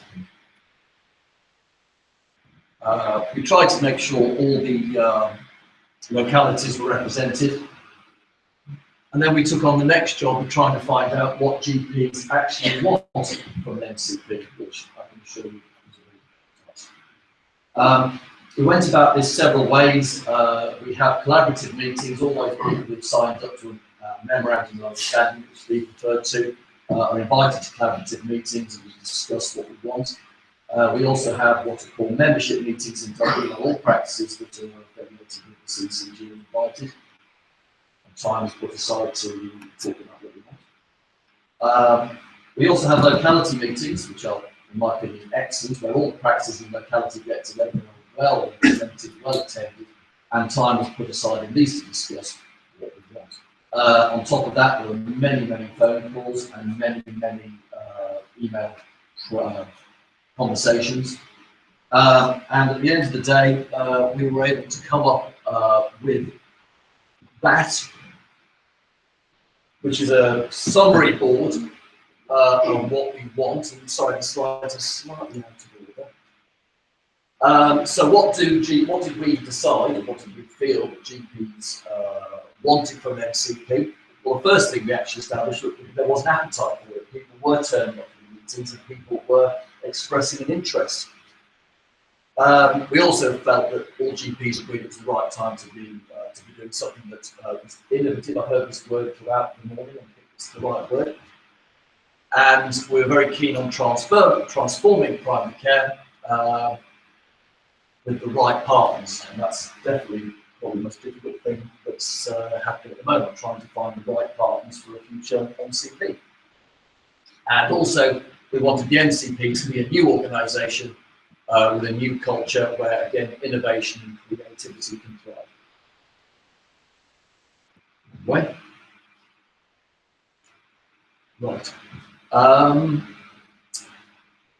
So what are our aspirations for an MCP?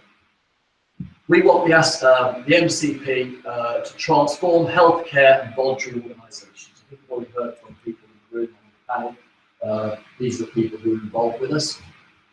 We want to work together. We want to transform community services. And I don't like to say this, of course, but we want to see a significant shift of activity from hospital to community settings. And probably the most difficult thing that we're going to try to achieve is that we're going to try to achieve strong GP and clinical leadership in the MCP. This does happen within the CCG. I've always been grateful for the work that David's done and Steve and all his colleagues. That's our aspiration for the MCP. Where are we going? Well, as Steve also mentioned, we had the market engagement event with many, many providers turning up. Since then, we have been meeting with potential partners. We've also got a meetings starting next week where all GPs are invited to attend.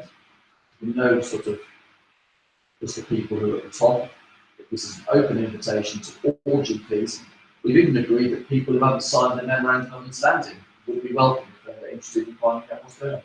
We are trying to be as inclusive as possible. The only way we can bring along all the people who work in Dudley is to make them feel that they're invested in the decisions that we make and that they've at least had an opportunity to provide their input and be involved in the decision making. And the rest of it, well, watch this space. I mean, the time frame has been scary, and potentially for us to have an answer by the 1st of April. I don't know. Thank you very much.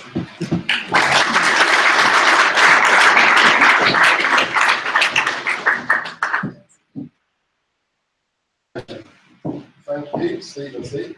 We're going to take a short coffee break. We're overrunning slightly.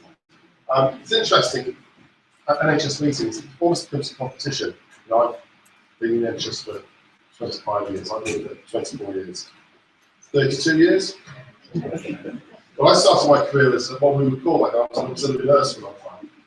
So I haven't been a GP for quite as long as these guys, but almost. Okay, so perhaps if we can take 15 minutes to... Yeah, there's a couple of people that have got some pressing questions.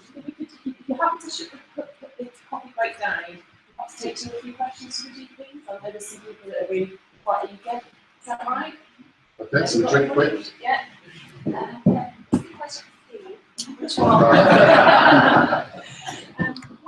the main fears? Sorry, who are you? I'm sorry, I'm Sharon Benford. I'm just interested in what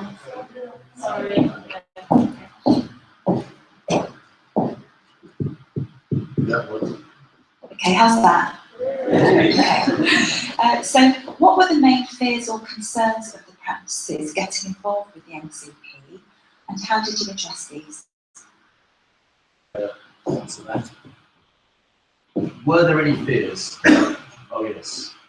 And the biggest fear is the unknown, because essentially this is a new process. There have been new quotations, fear of the unknown, stepping into the unknown, chicken and egg. Because, I mean, you know, everyone will sign up for something that's going to benefit them, but how do they sign up before they know it's going to benefit them? So, sorry, the question was, what were the fears? Well, there are plenty of them, and I really couldn't even start, because what people are worried about is their independence. As you mentioned, what I noticed was that the MCP that we're trying to develop will have a mixed economy, by which I mean there are practices that could actually sign up and be managed and run by the MCP, but more importantly, it's going to be mixed integration, partial integration. There's going to be partial integration where practices work within the MCP but keep their independence. This is going to be what people want to know. And then, of course, it's a terrible thing to stand up with all people want to know what it means for their pockets. But I think it's difficult. It's difficult to comment on that, because where Steve, David, and myself are in our career, you know, for a young GP coming forward with a young family, the needs are a lot more different from someone who's potentially a good retirement. The fears depend very much where you are in your career.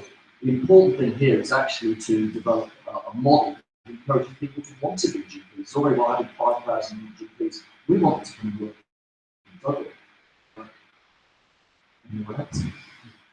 How will we address that problem? Quite simply through telling them once, and then going back and telling them again. Not just telling them every time, also asking them, is this okay? Again and again. I mean, the message has been admirable. I mean, attendance at the last meeting wasn't as great as it has been because it was a lunchtime meeting. So one has to decide whether poor attendance is because people are happy, or is it because we're just telling them the same thing again and again. Because, you know, sometimes the message doesn't change that way. I mean, trustworthy every time. That is really, really important. In fact, that, like I said, you might argue Dave and myself establishment, but actually, I think they can see that we've done the right thing by them. And I think then you've got collaboration with Steve, say actually Steve was I do find this very trustworthy. Say that, but it would be fair to say they brought me on board because I was a vocal critic. And they felt I was better inside the tent. But I have to be honest, I've always respected what the CC do. I may not like it, but often what you don't like is good for you. What the doctors do. But, you know, I also shouldn't underestimate the roles of Jim Roberts and Brandon Simon Hughes and Bobby, because they have been equally important in getting trust in the world. All I'm going to say is I consider myself a young GP. Hello, I'm Barry Grimes from Bath and North East Somerset, CCG. We've just gone through a similar procurement exercise, and I wanted to understand the role that the practices are playing in the procurement. Are they talking to the bidders in terms of helping the bidders develop their bids, or are they more on the evaluation side, kind of being neutral in the procurement, evaluating who the best bidder is, and then deciding who they'll work with at the end? Okay, I'll pass over to you. The first thing I would say is that there are very clearly defined governance splits within procurement and development, all sorts of external scrutiny, just to ensure the appropriateness. Yeah, I mean, I think it's interesting you ask that. I mean, the way I see it working with Dudley is that we're coming from a slightly different angle.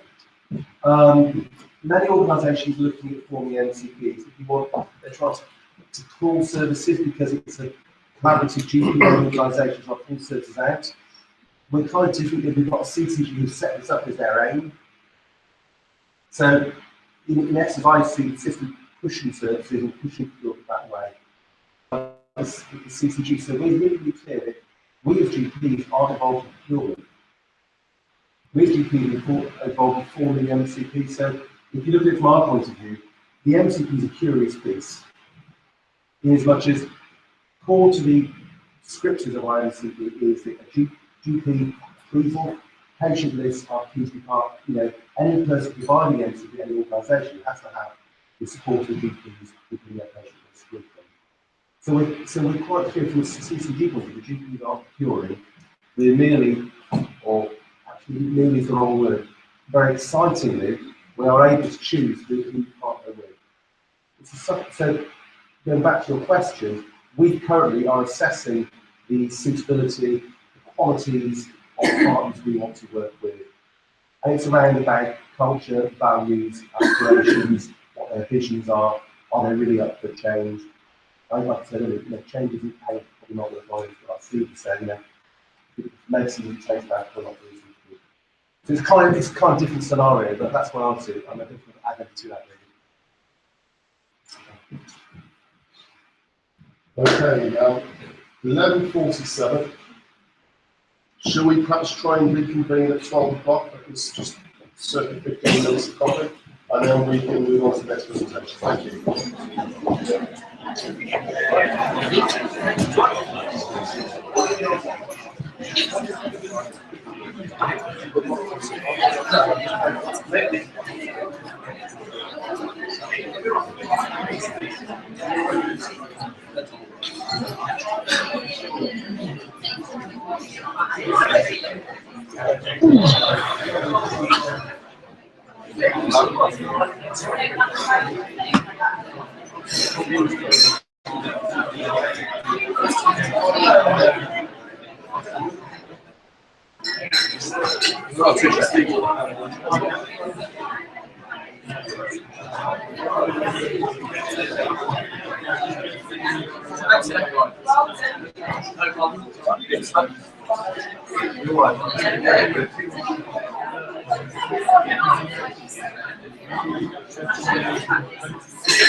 Your comments.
Thank you, but it's not, your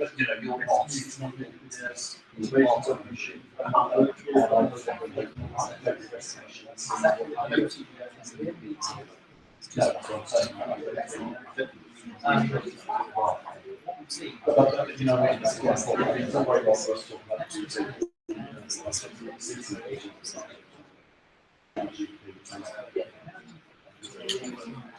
You know, it's tempted to say that generally it's a mainstream thing. No, you know, you understand also troubles when people use Really, that's apart from places like yours, really hard to talk to somebody who actually knows what they're talking about. You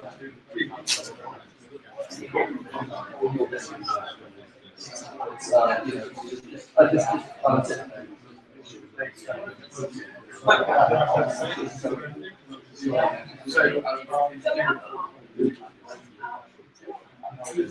Well, you've got the meeting at well, you know, we're meeting there. yeah, yeah.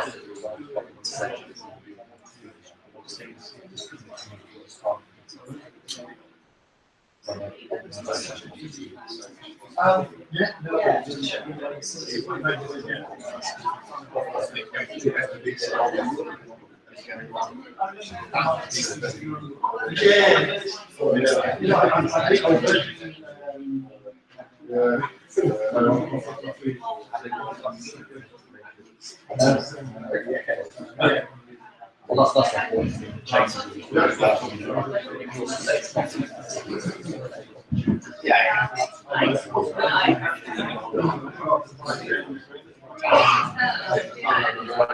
Short trading card.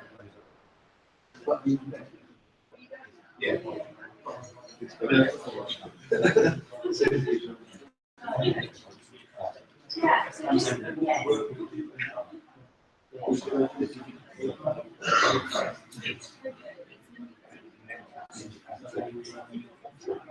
Yeah, so now it's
I say March, you do my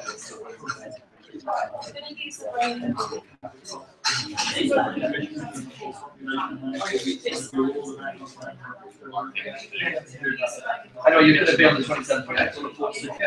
Yeah. So we do what? Yeah, running slow.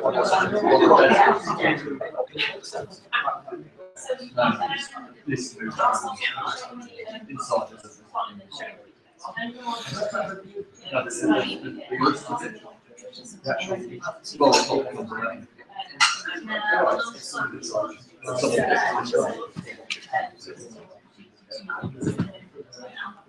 Tell them if you just do a service on it.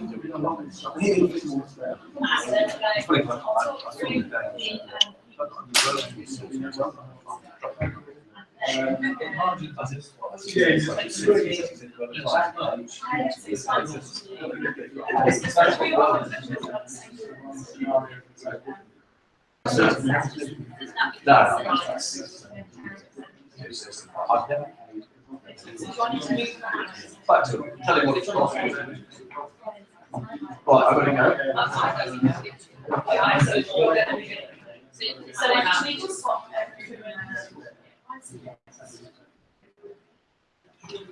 changing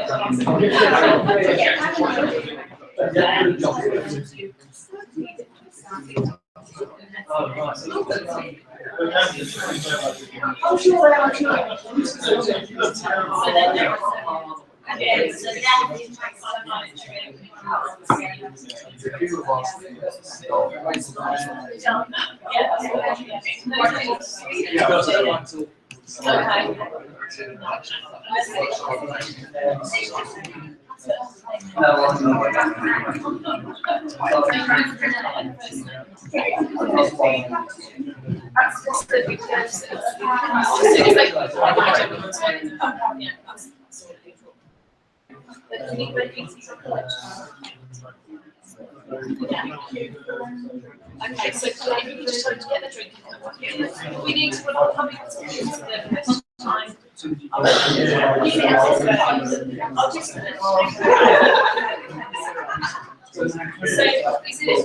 actually change it right?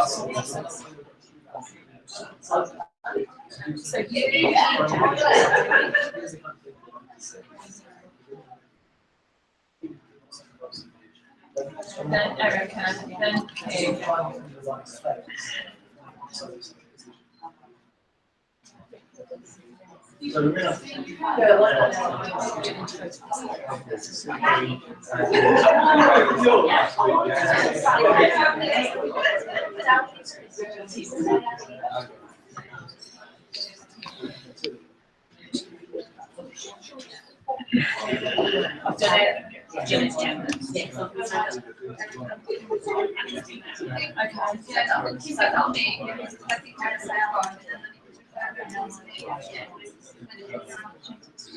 And then you're with. So is Kate?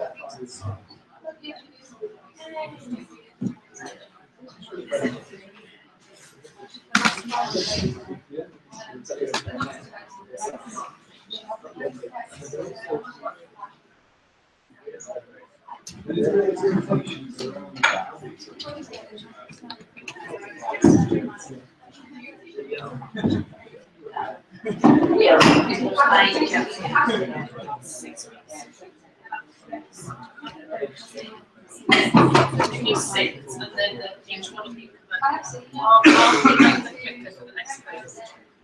So you'll go on after Jan. You're last.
If you could start to take your seats, please, that would be great, thank you.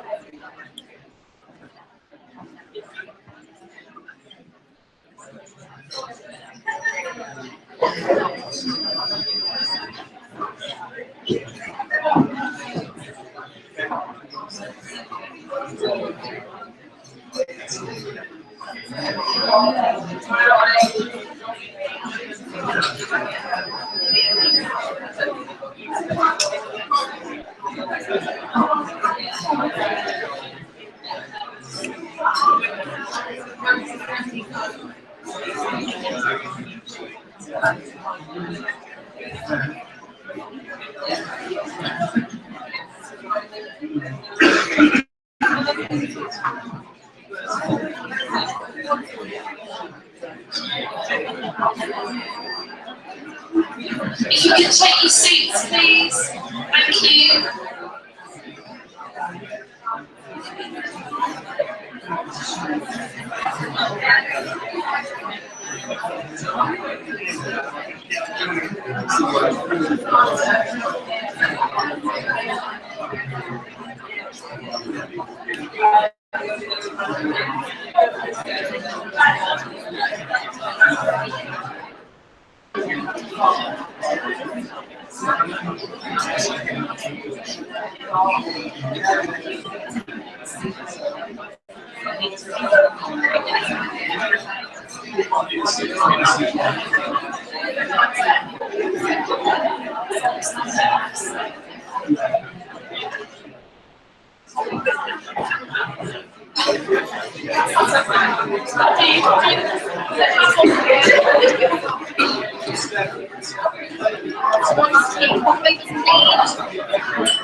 If you could take your seats, please, just so we can start the next section.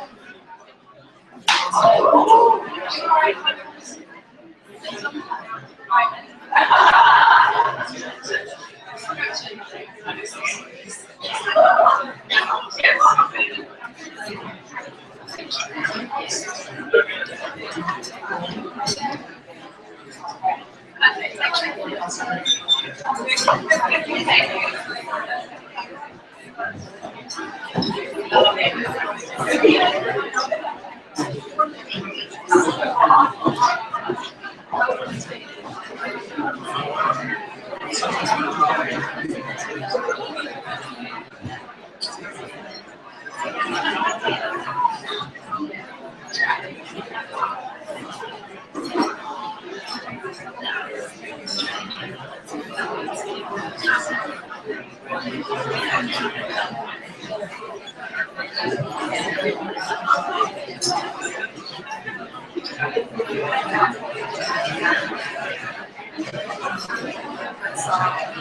everybody, welcome back from coffee.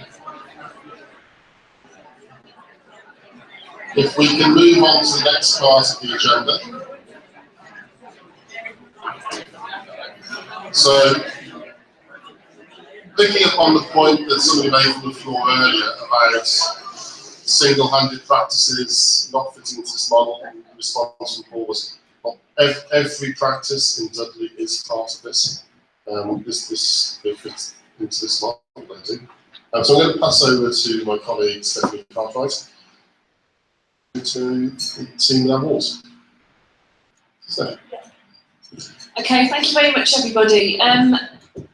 Not putting down anybody that's spoken so far today, because I think it's been absolutely fantastic. But for me, these are the stars of the show. This is your opportunity to meet one of our MDTs. You've heard about it a lot this morning. This is a team without walls. All of these people that are sat in front of you are all employed by different organisations, working together as one team for the benefit of the patients. We're going to start by showing you a short video, very short video about the journey that we've taken to get to where we are today, and then you're going to hear from, as I say, the stars of the show.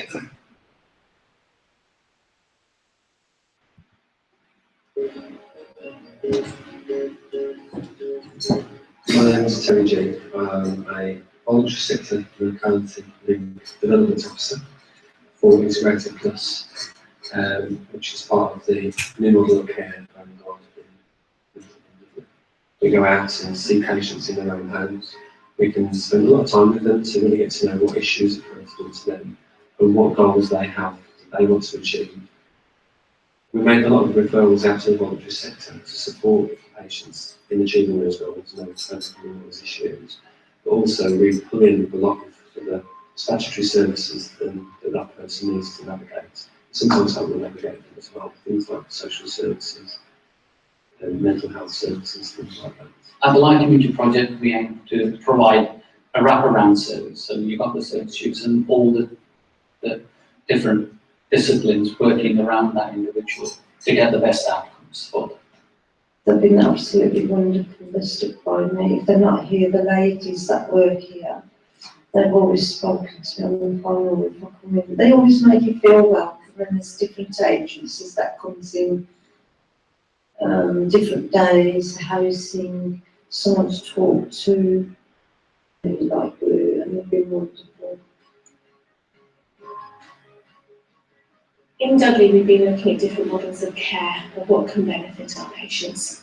And we're fortunate to be awarded the Vanguard status, where basically we wanted to use MDT as the core to the ways in which we were going to treat our patients. The really exciting part of my job is attending the multidisciplinary team meetings. We've got all the members of the health and social care team really.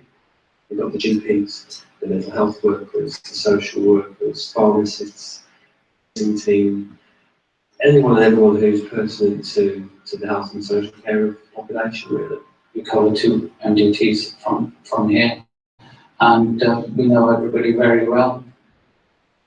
Access to professionals and not having some of those boundaries sometimes that get placed. That helps us to deal with things much more efficiently. The best bit about it is we talk about patients who are at high risk of admittance, recently discharged, they might be high cost, or just generally people bring patients forward who they're a bit worried about, they don't know what else they can do for them. And that's our opportunity to pull people straight into the mix and say, this person needs this, let's make it happen. The MDT is an evolution It's a new way of working, therefore there's going to be highs and lows to the process. It's taking a while to get it streamlined to be the best model, but it's certainly getting there. It's very exciting times for Dudley to see how the new change will benefit the whole system, not just the patients, the GPs, the community, and us working as a whole. We should all have one happy NHS.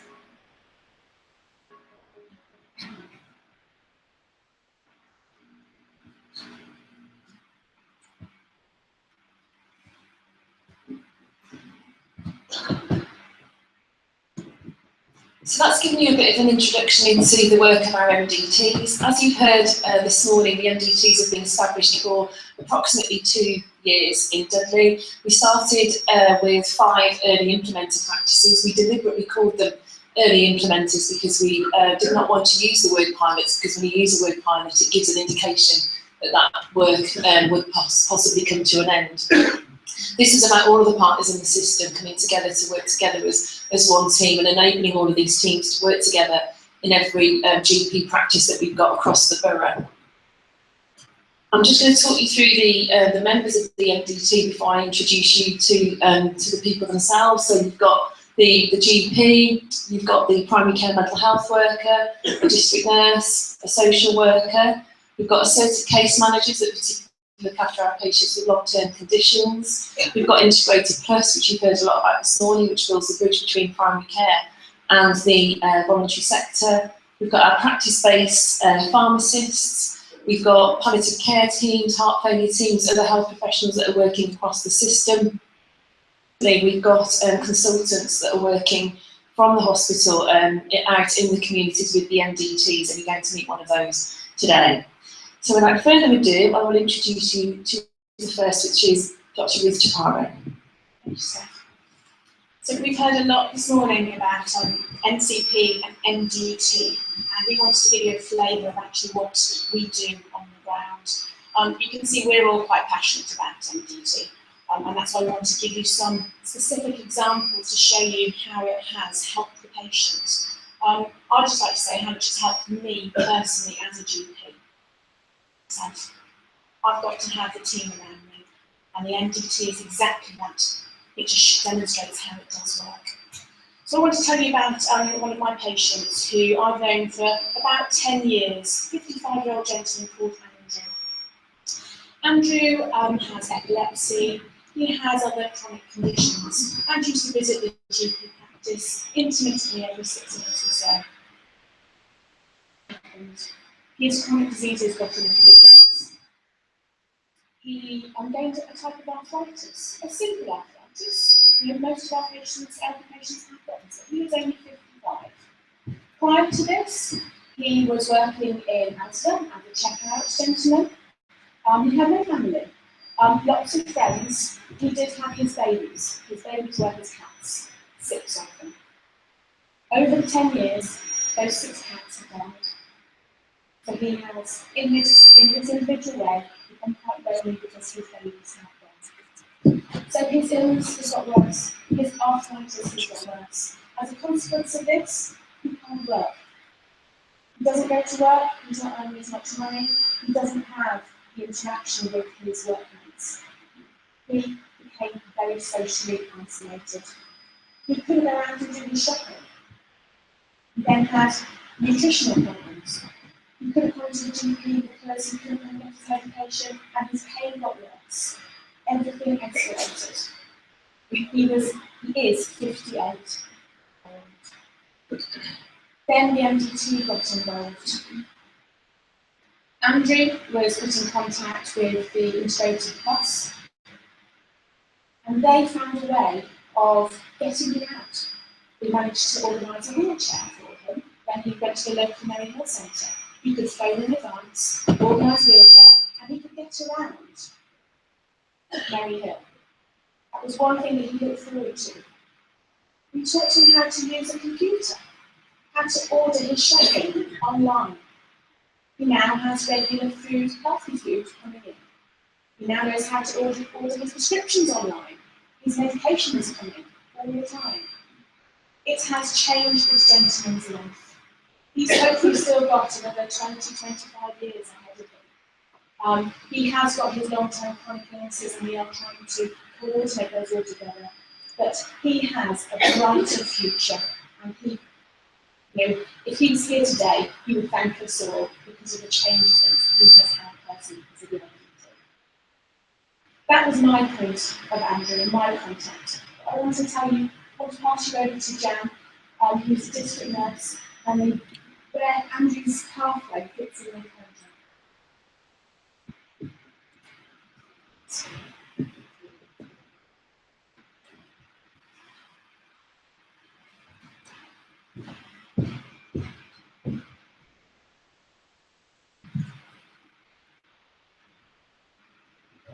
Take that. Thank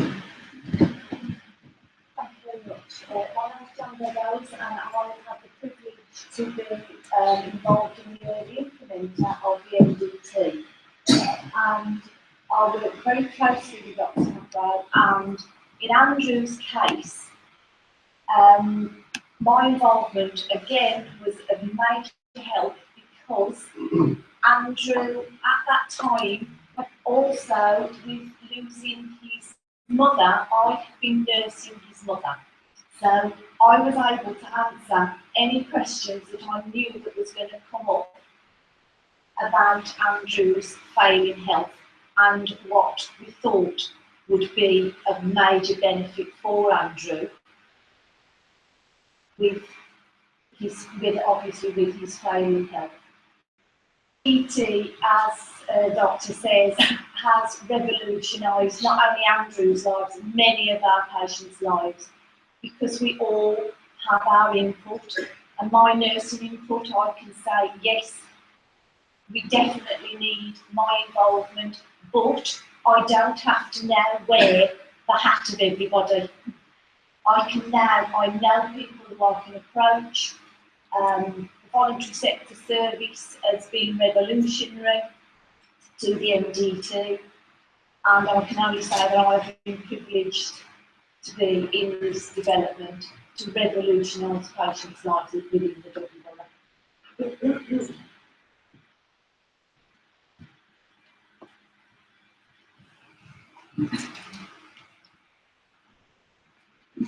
I'm Terry Williams, I'm a practice manager within Dudley. I look after 9 GP practices around Dudley. As you can imagine, that's quite a big caseload to cover, quite a lot of GP practices to cover.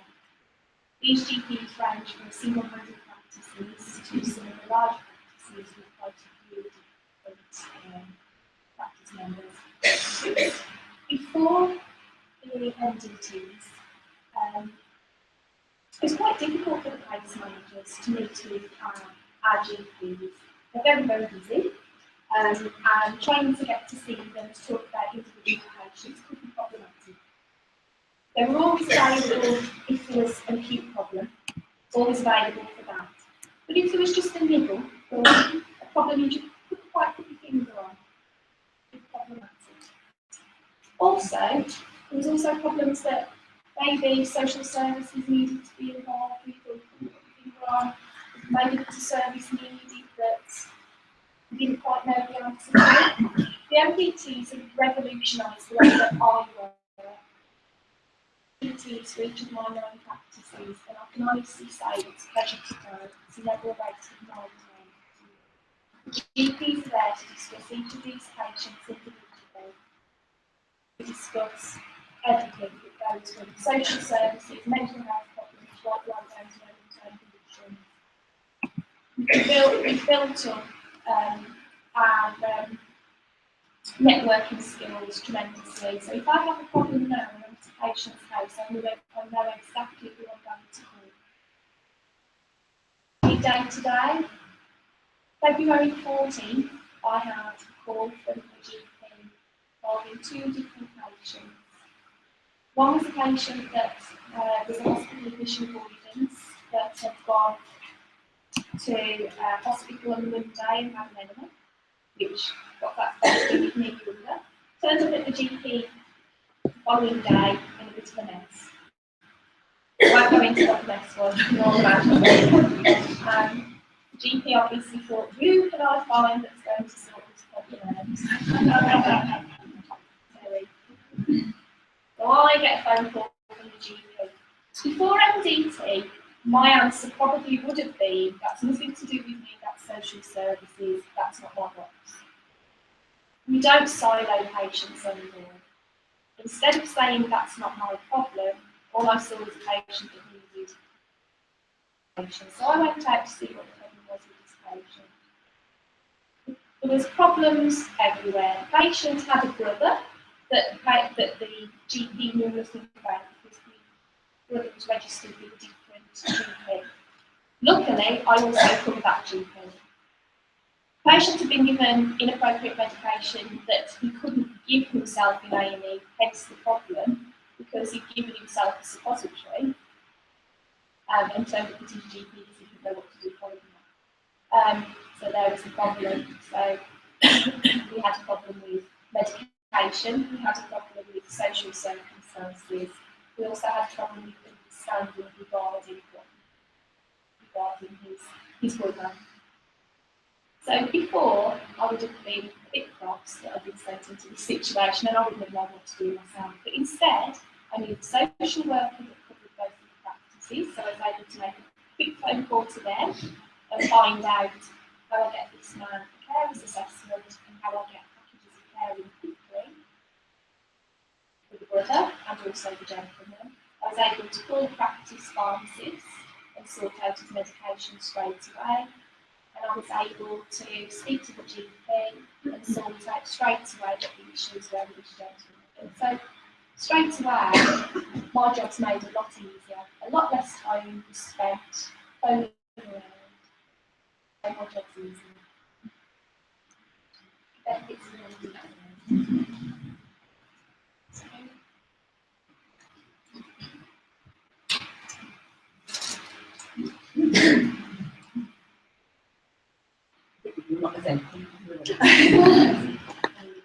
I'm always passionate about doing MDT work. I'm doing the social work. MDT work is the person that we talk about is a shared responsibility. Before we could kind of simply dealing with our cases, but now we talk to doctors, we talk to nurses. It's got back to the roots of social work for me. That's where I started from 13 years ago. I was the GP, I was the social worker attached to the GP, I've been centralised, I've lost touch with that, but now I've gone back to it. So now if I have a safeguarding concern, not just for this practice, I can phone up Jan, we've got a relationship, we know each other, and that's the key to MDT really, is making relationships, that's the key to making things work. It's our working relationships. With Erica, we had a lady that was in and out of hospital, she was overdosing.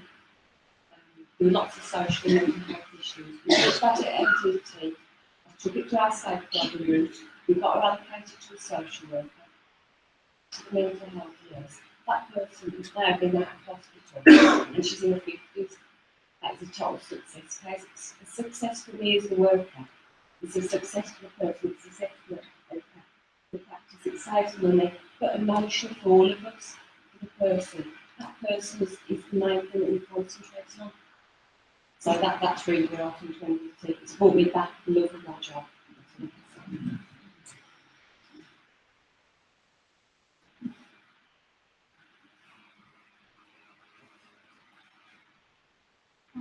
Good afternoon, everybody. My name's Erica. I'm a mental health nurse for primary care. Picking up from what Kim was saying earlier, in regards to the lady that I got involved with, the biggest possibility that it allowed me to be able to do that was because of the change in my job role. My job role very much about fraud assessing and signposting, but the change in do a lot of engagement work, have the time to be able to spend time, find out what the issues were with that person, and it's quite crucial. Sometimes we don't, in previous role, didn't really get the time to do that. It was really useful to be able to have a forum to bring this back to each multidisciplinary session and discuss it really. And you're not only, in a room, she needs this, she needs that, she needs the other. You're in a room where people say, well, have you thought about this? Have you thought about that? Have you thought about the other? And before you didn't have that following thought, you were quite isolated in how you were treating people. In terms of, with this particular lady as well, she was actually caring for somebody else. So it was very much a multidisciplinary team approach. Social workers, they needed to be heavily involved to ensure that the gentleman that she was taking care of was actually being cared for. She was overdosing because of lots of emotional problems and lots of stresses at home. It went as far as having to get the public protection unit involved because the sons were causing such a lot of problems at home because of their own emotional problems and their own behavioural issues, and it was just having a knock-on effect. It was becoming very, just not a very nice place for any of them to live, really. The situation isn't perfect now, but it's a lot better than what it was, and she's found coping with this, and she knows that there are lots of services besides just me, because we speak about multi-risk community to our patients as well and tell them, where we're taking things back to who we're discussing it with, and that also offers the patient an awful lot of reassurance. You're not just one person on your own. So I think that's quite a big key from a patient point of view as well.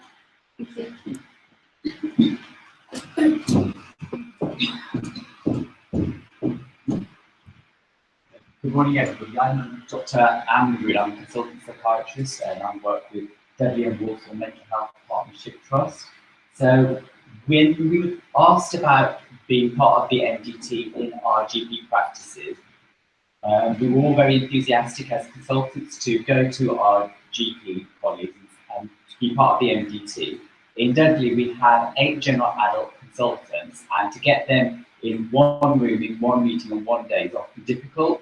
But in June, when the meeting was set up, we were all there because we were really enthusiastic and we really wanted to kind of make this new model work, because we're all used to, in general advocacy, working in MDTs anyway. So this was an opportunity to actually go down to work and support people in primary care and GP colleagues as well.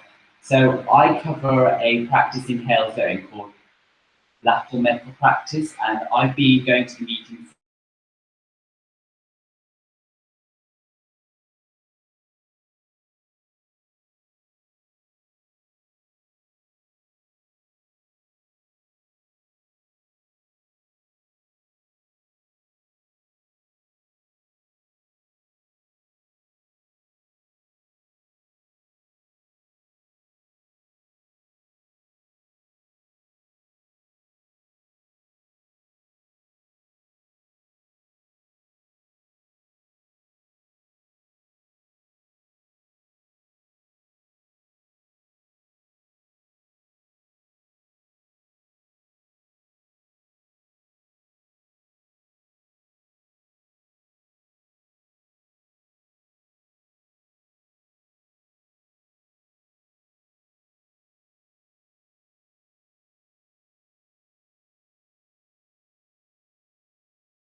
college tutor, so I look after the junior doctors. I've got a passion for medical education as well. So I take the MDT as an opportunity to educate the understanding of mental health, because a lot of our GP colleagues in Dudley have only had like 6 months experience when they were training in mental health, and most of them have actually had the opportunity to get trained in brushing fields. So we feel a sense of loyalty to them as well, to help and support them as well.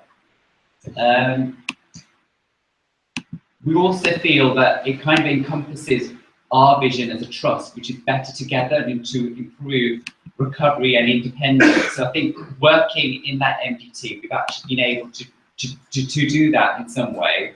I can give you an example of one particular patient who the GP was having very great difficulties with because of poor engagement. She had physical health issues as well as mental health issues, but she was having now issues with not eating. I gave some advice, suggested what they could do.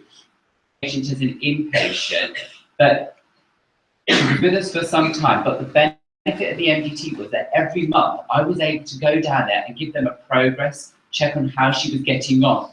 She did have time at Russell Hall Hospital, and because we were also liaising with them, I was able to go down to that MDT meeting and say, this is what's happening, not only with her mental health, what we're doing with regards to the diabetes, and instead of the GP having to wait until the patient gets discharged for a discharge summary, to keep them up to date and also explain what we were doing and what our reasoning for how we were managing that patient. When that patient did get discharged, they came back to me in the last MDT meeting saying how well that patient was and the best they'd seen that patient in years.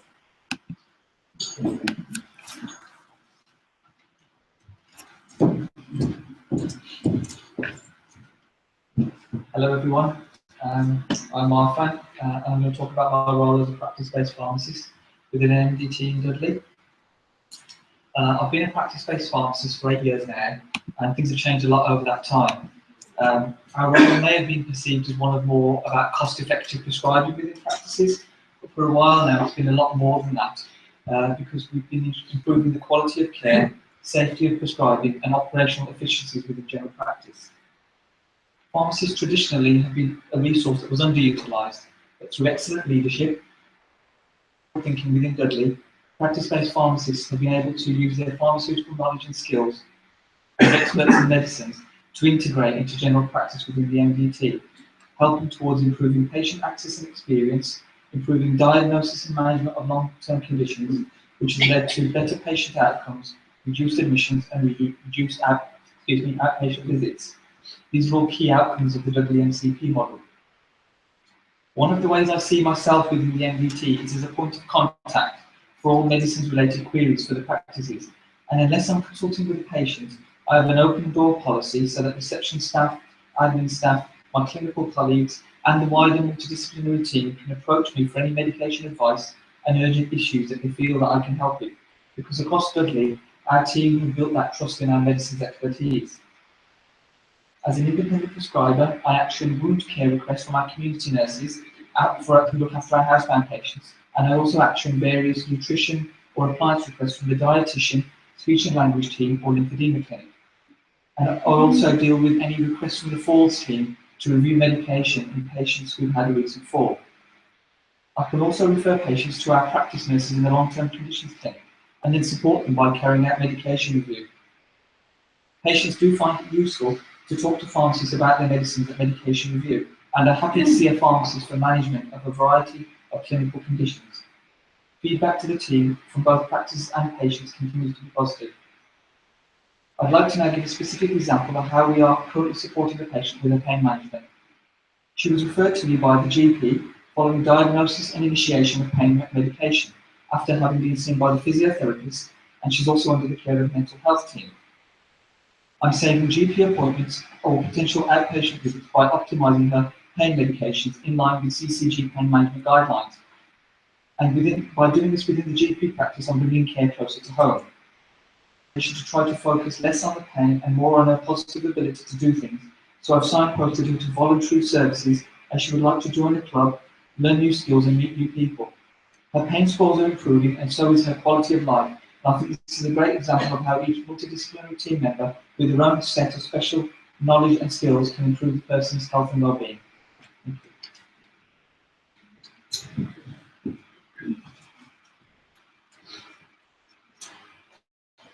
Hello there, I'm Jason from Integrated Plus. I'm the Link Officer in the Social Coaching. You've already heard from my colleague, who you can put your camera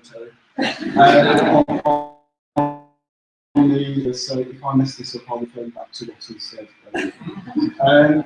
So yeah, we sit on the multidisciplinary teams and we quite, I suppose in some respects, a unique part of the multidisciplinary team, because we're focusing on how we can support people to access social opportunities. Sometimes that's things like, well, it's voluntary organisations predominantly, but sometimes it's about accessing a group or an exercise group or a walking group. But we basically look at the individual and see what their needs are and we assess them on an individual basis. What I wanted to talk about a person that was referred to by a gateway worker with the mental health service through, and he really inspired me actually. But his story is not straightforward, and as with a lot of the people that we work with, we find that we have successes and then things go wrong or awry, but then by building resilience in community and by able to accessing services that will help them, that resilience enables them to go back and access services. So there was a guy who was referred to me in his mid-40s, a practice that I sit on the MCP, and I went out to see, he was drinking heavily, and he also drank, had been drinking that morning. He was incredibly anxious, and he held a very good job up until around a year and a half ago. His drinking had got out of control, had become chaotic, and he had never accessed support in any way. He was incredibly anxious to talk to me and initially tried to slow things down and see what his needs were. We immediately found things that would help him. I helped him to claim ESA because he wasn't in a position where he could work. We also looked at the drug and alcohol service that he could access for support with his alcohol consumption, which is something we hadn't done before. The issue with that was that the particular service was the opposite side of the borough, which meant that he would have to travel to get there. And he said he'd do it, we applied for ESA, we also put it in an application for PIP, personal independence payments, and looked at the support we put in place for him. And he literally, he'd been sort of living on his savings that had been dwindling over the past year and a half, and he money. So we were also able to put in place food parcels to enable him to just get by with food and basic things that he needed. From that, it turned out that he was due to go to the alcohol support service and found out that he couldn't make it there. Against advice, he decided to self-detox, and but it worked out well for him and helped him to access the support service in Dudley that looks at a number of things really, but one of the things he was accessing support for was for alcohol and for other things that were going on in his lifestyle. And he was able to get support from this service, and he went far. He did things like cooking, he went out on trips, he made friends, which is something that he hadn't done for years. He started volunteering for the service as well, and gave new skills. So he went from service user accessing groups to actually contributing to the delivery of those groups. And then this leads us to around about Christmas. It was all going very well. He felt the pressure to get work and to start earning again to pay his mortgage and those things. And he got work. He got work with a large organisation in a factory selling where they sell books out. You might have used them. And it's not a great environment for him to work in. And we kind of lost contact with him, in honesty. He'd gained so much from that had worked with him, and he moved on. Then, unfortunately, over Christmas, he found that he'd gone to work too soon, and he had a relapse, basically, and he started drinking again. And then he took an overdose, well, basically, the first people that we contacted was the service that we referred to that could have been gaining support for and volunteering in Dudley, and told them the predicament that he was in, and they took him into hospital very soon. Fortunately, he was okay. But then he contacted me from there and wanted to talk to us. So we sat down with the service and tried to find out what the issues were. Obviously, which we kind of sort of did warn them about, was not to do things too quickly, but people can make their own decisions, and he did. And then we looked at what else could we put in place for him now. So what were the issues that had led him to this? And predominantly, it turned out that it was debt. So we got involved with the CAB satellite service that goes out there, and we looked to these debts and realised that after that, we realised that they are quite manageable, apart from the TV licence, which we couldn't prove about the debts. So he managed to work out payments with his debts. He's on slow recovery now, but he's also back in with the service, and they were people that he reached out to when he needed to most. And we've also linked him in with another project called Bridges, which help people with employment support. But they're by no means, and so they're looking at addressing his barriers and looking at the problems that he faced when he was looking for employment initially.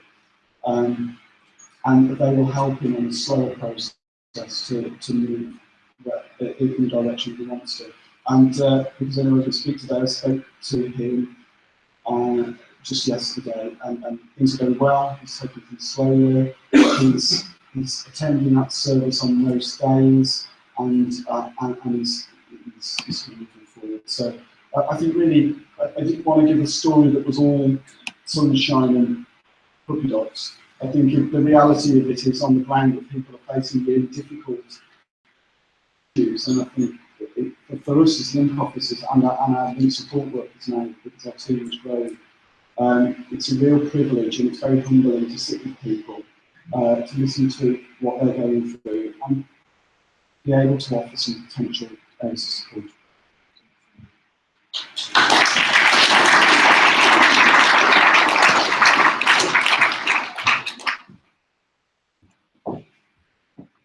Okay, great. So we start off with cats and then with a couple of dogs and Jason. Like I said, when I was opening the event, we're very lucky. So we've got a great team that we've got great professionals. We're very lucky. Just looking for the time to want to finish. Essentially, it's lunchtime. So we were due to reconvene after lunch for workshops at 1 o'clock. It's so should we skip that to 10 past 1? Okay. We'll skip that to 10 past 1. Lunch is out, well, coffee and stuff was, so it's easy to find. People should know the workshops they've booked into, it's on their badges as well. I just finally say, when I talk to patients about what we're doing here, so it's really kind of, innovative. So you put a system together whereby all the people involved in my care can talk to each other, and they weren't doing that before. Lunch, everybody.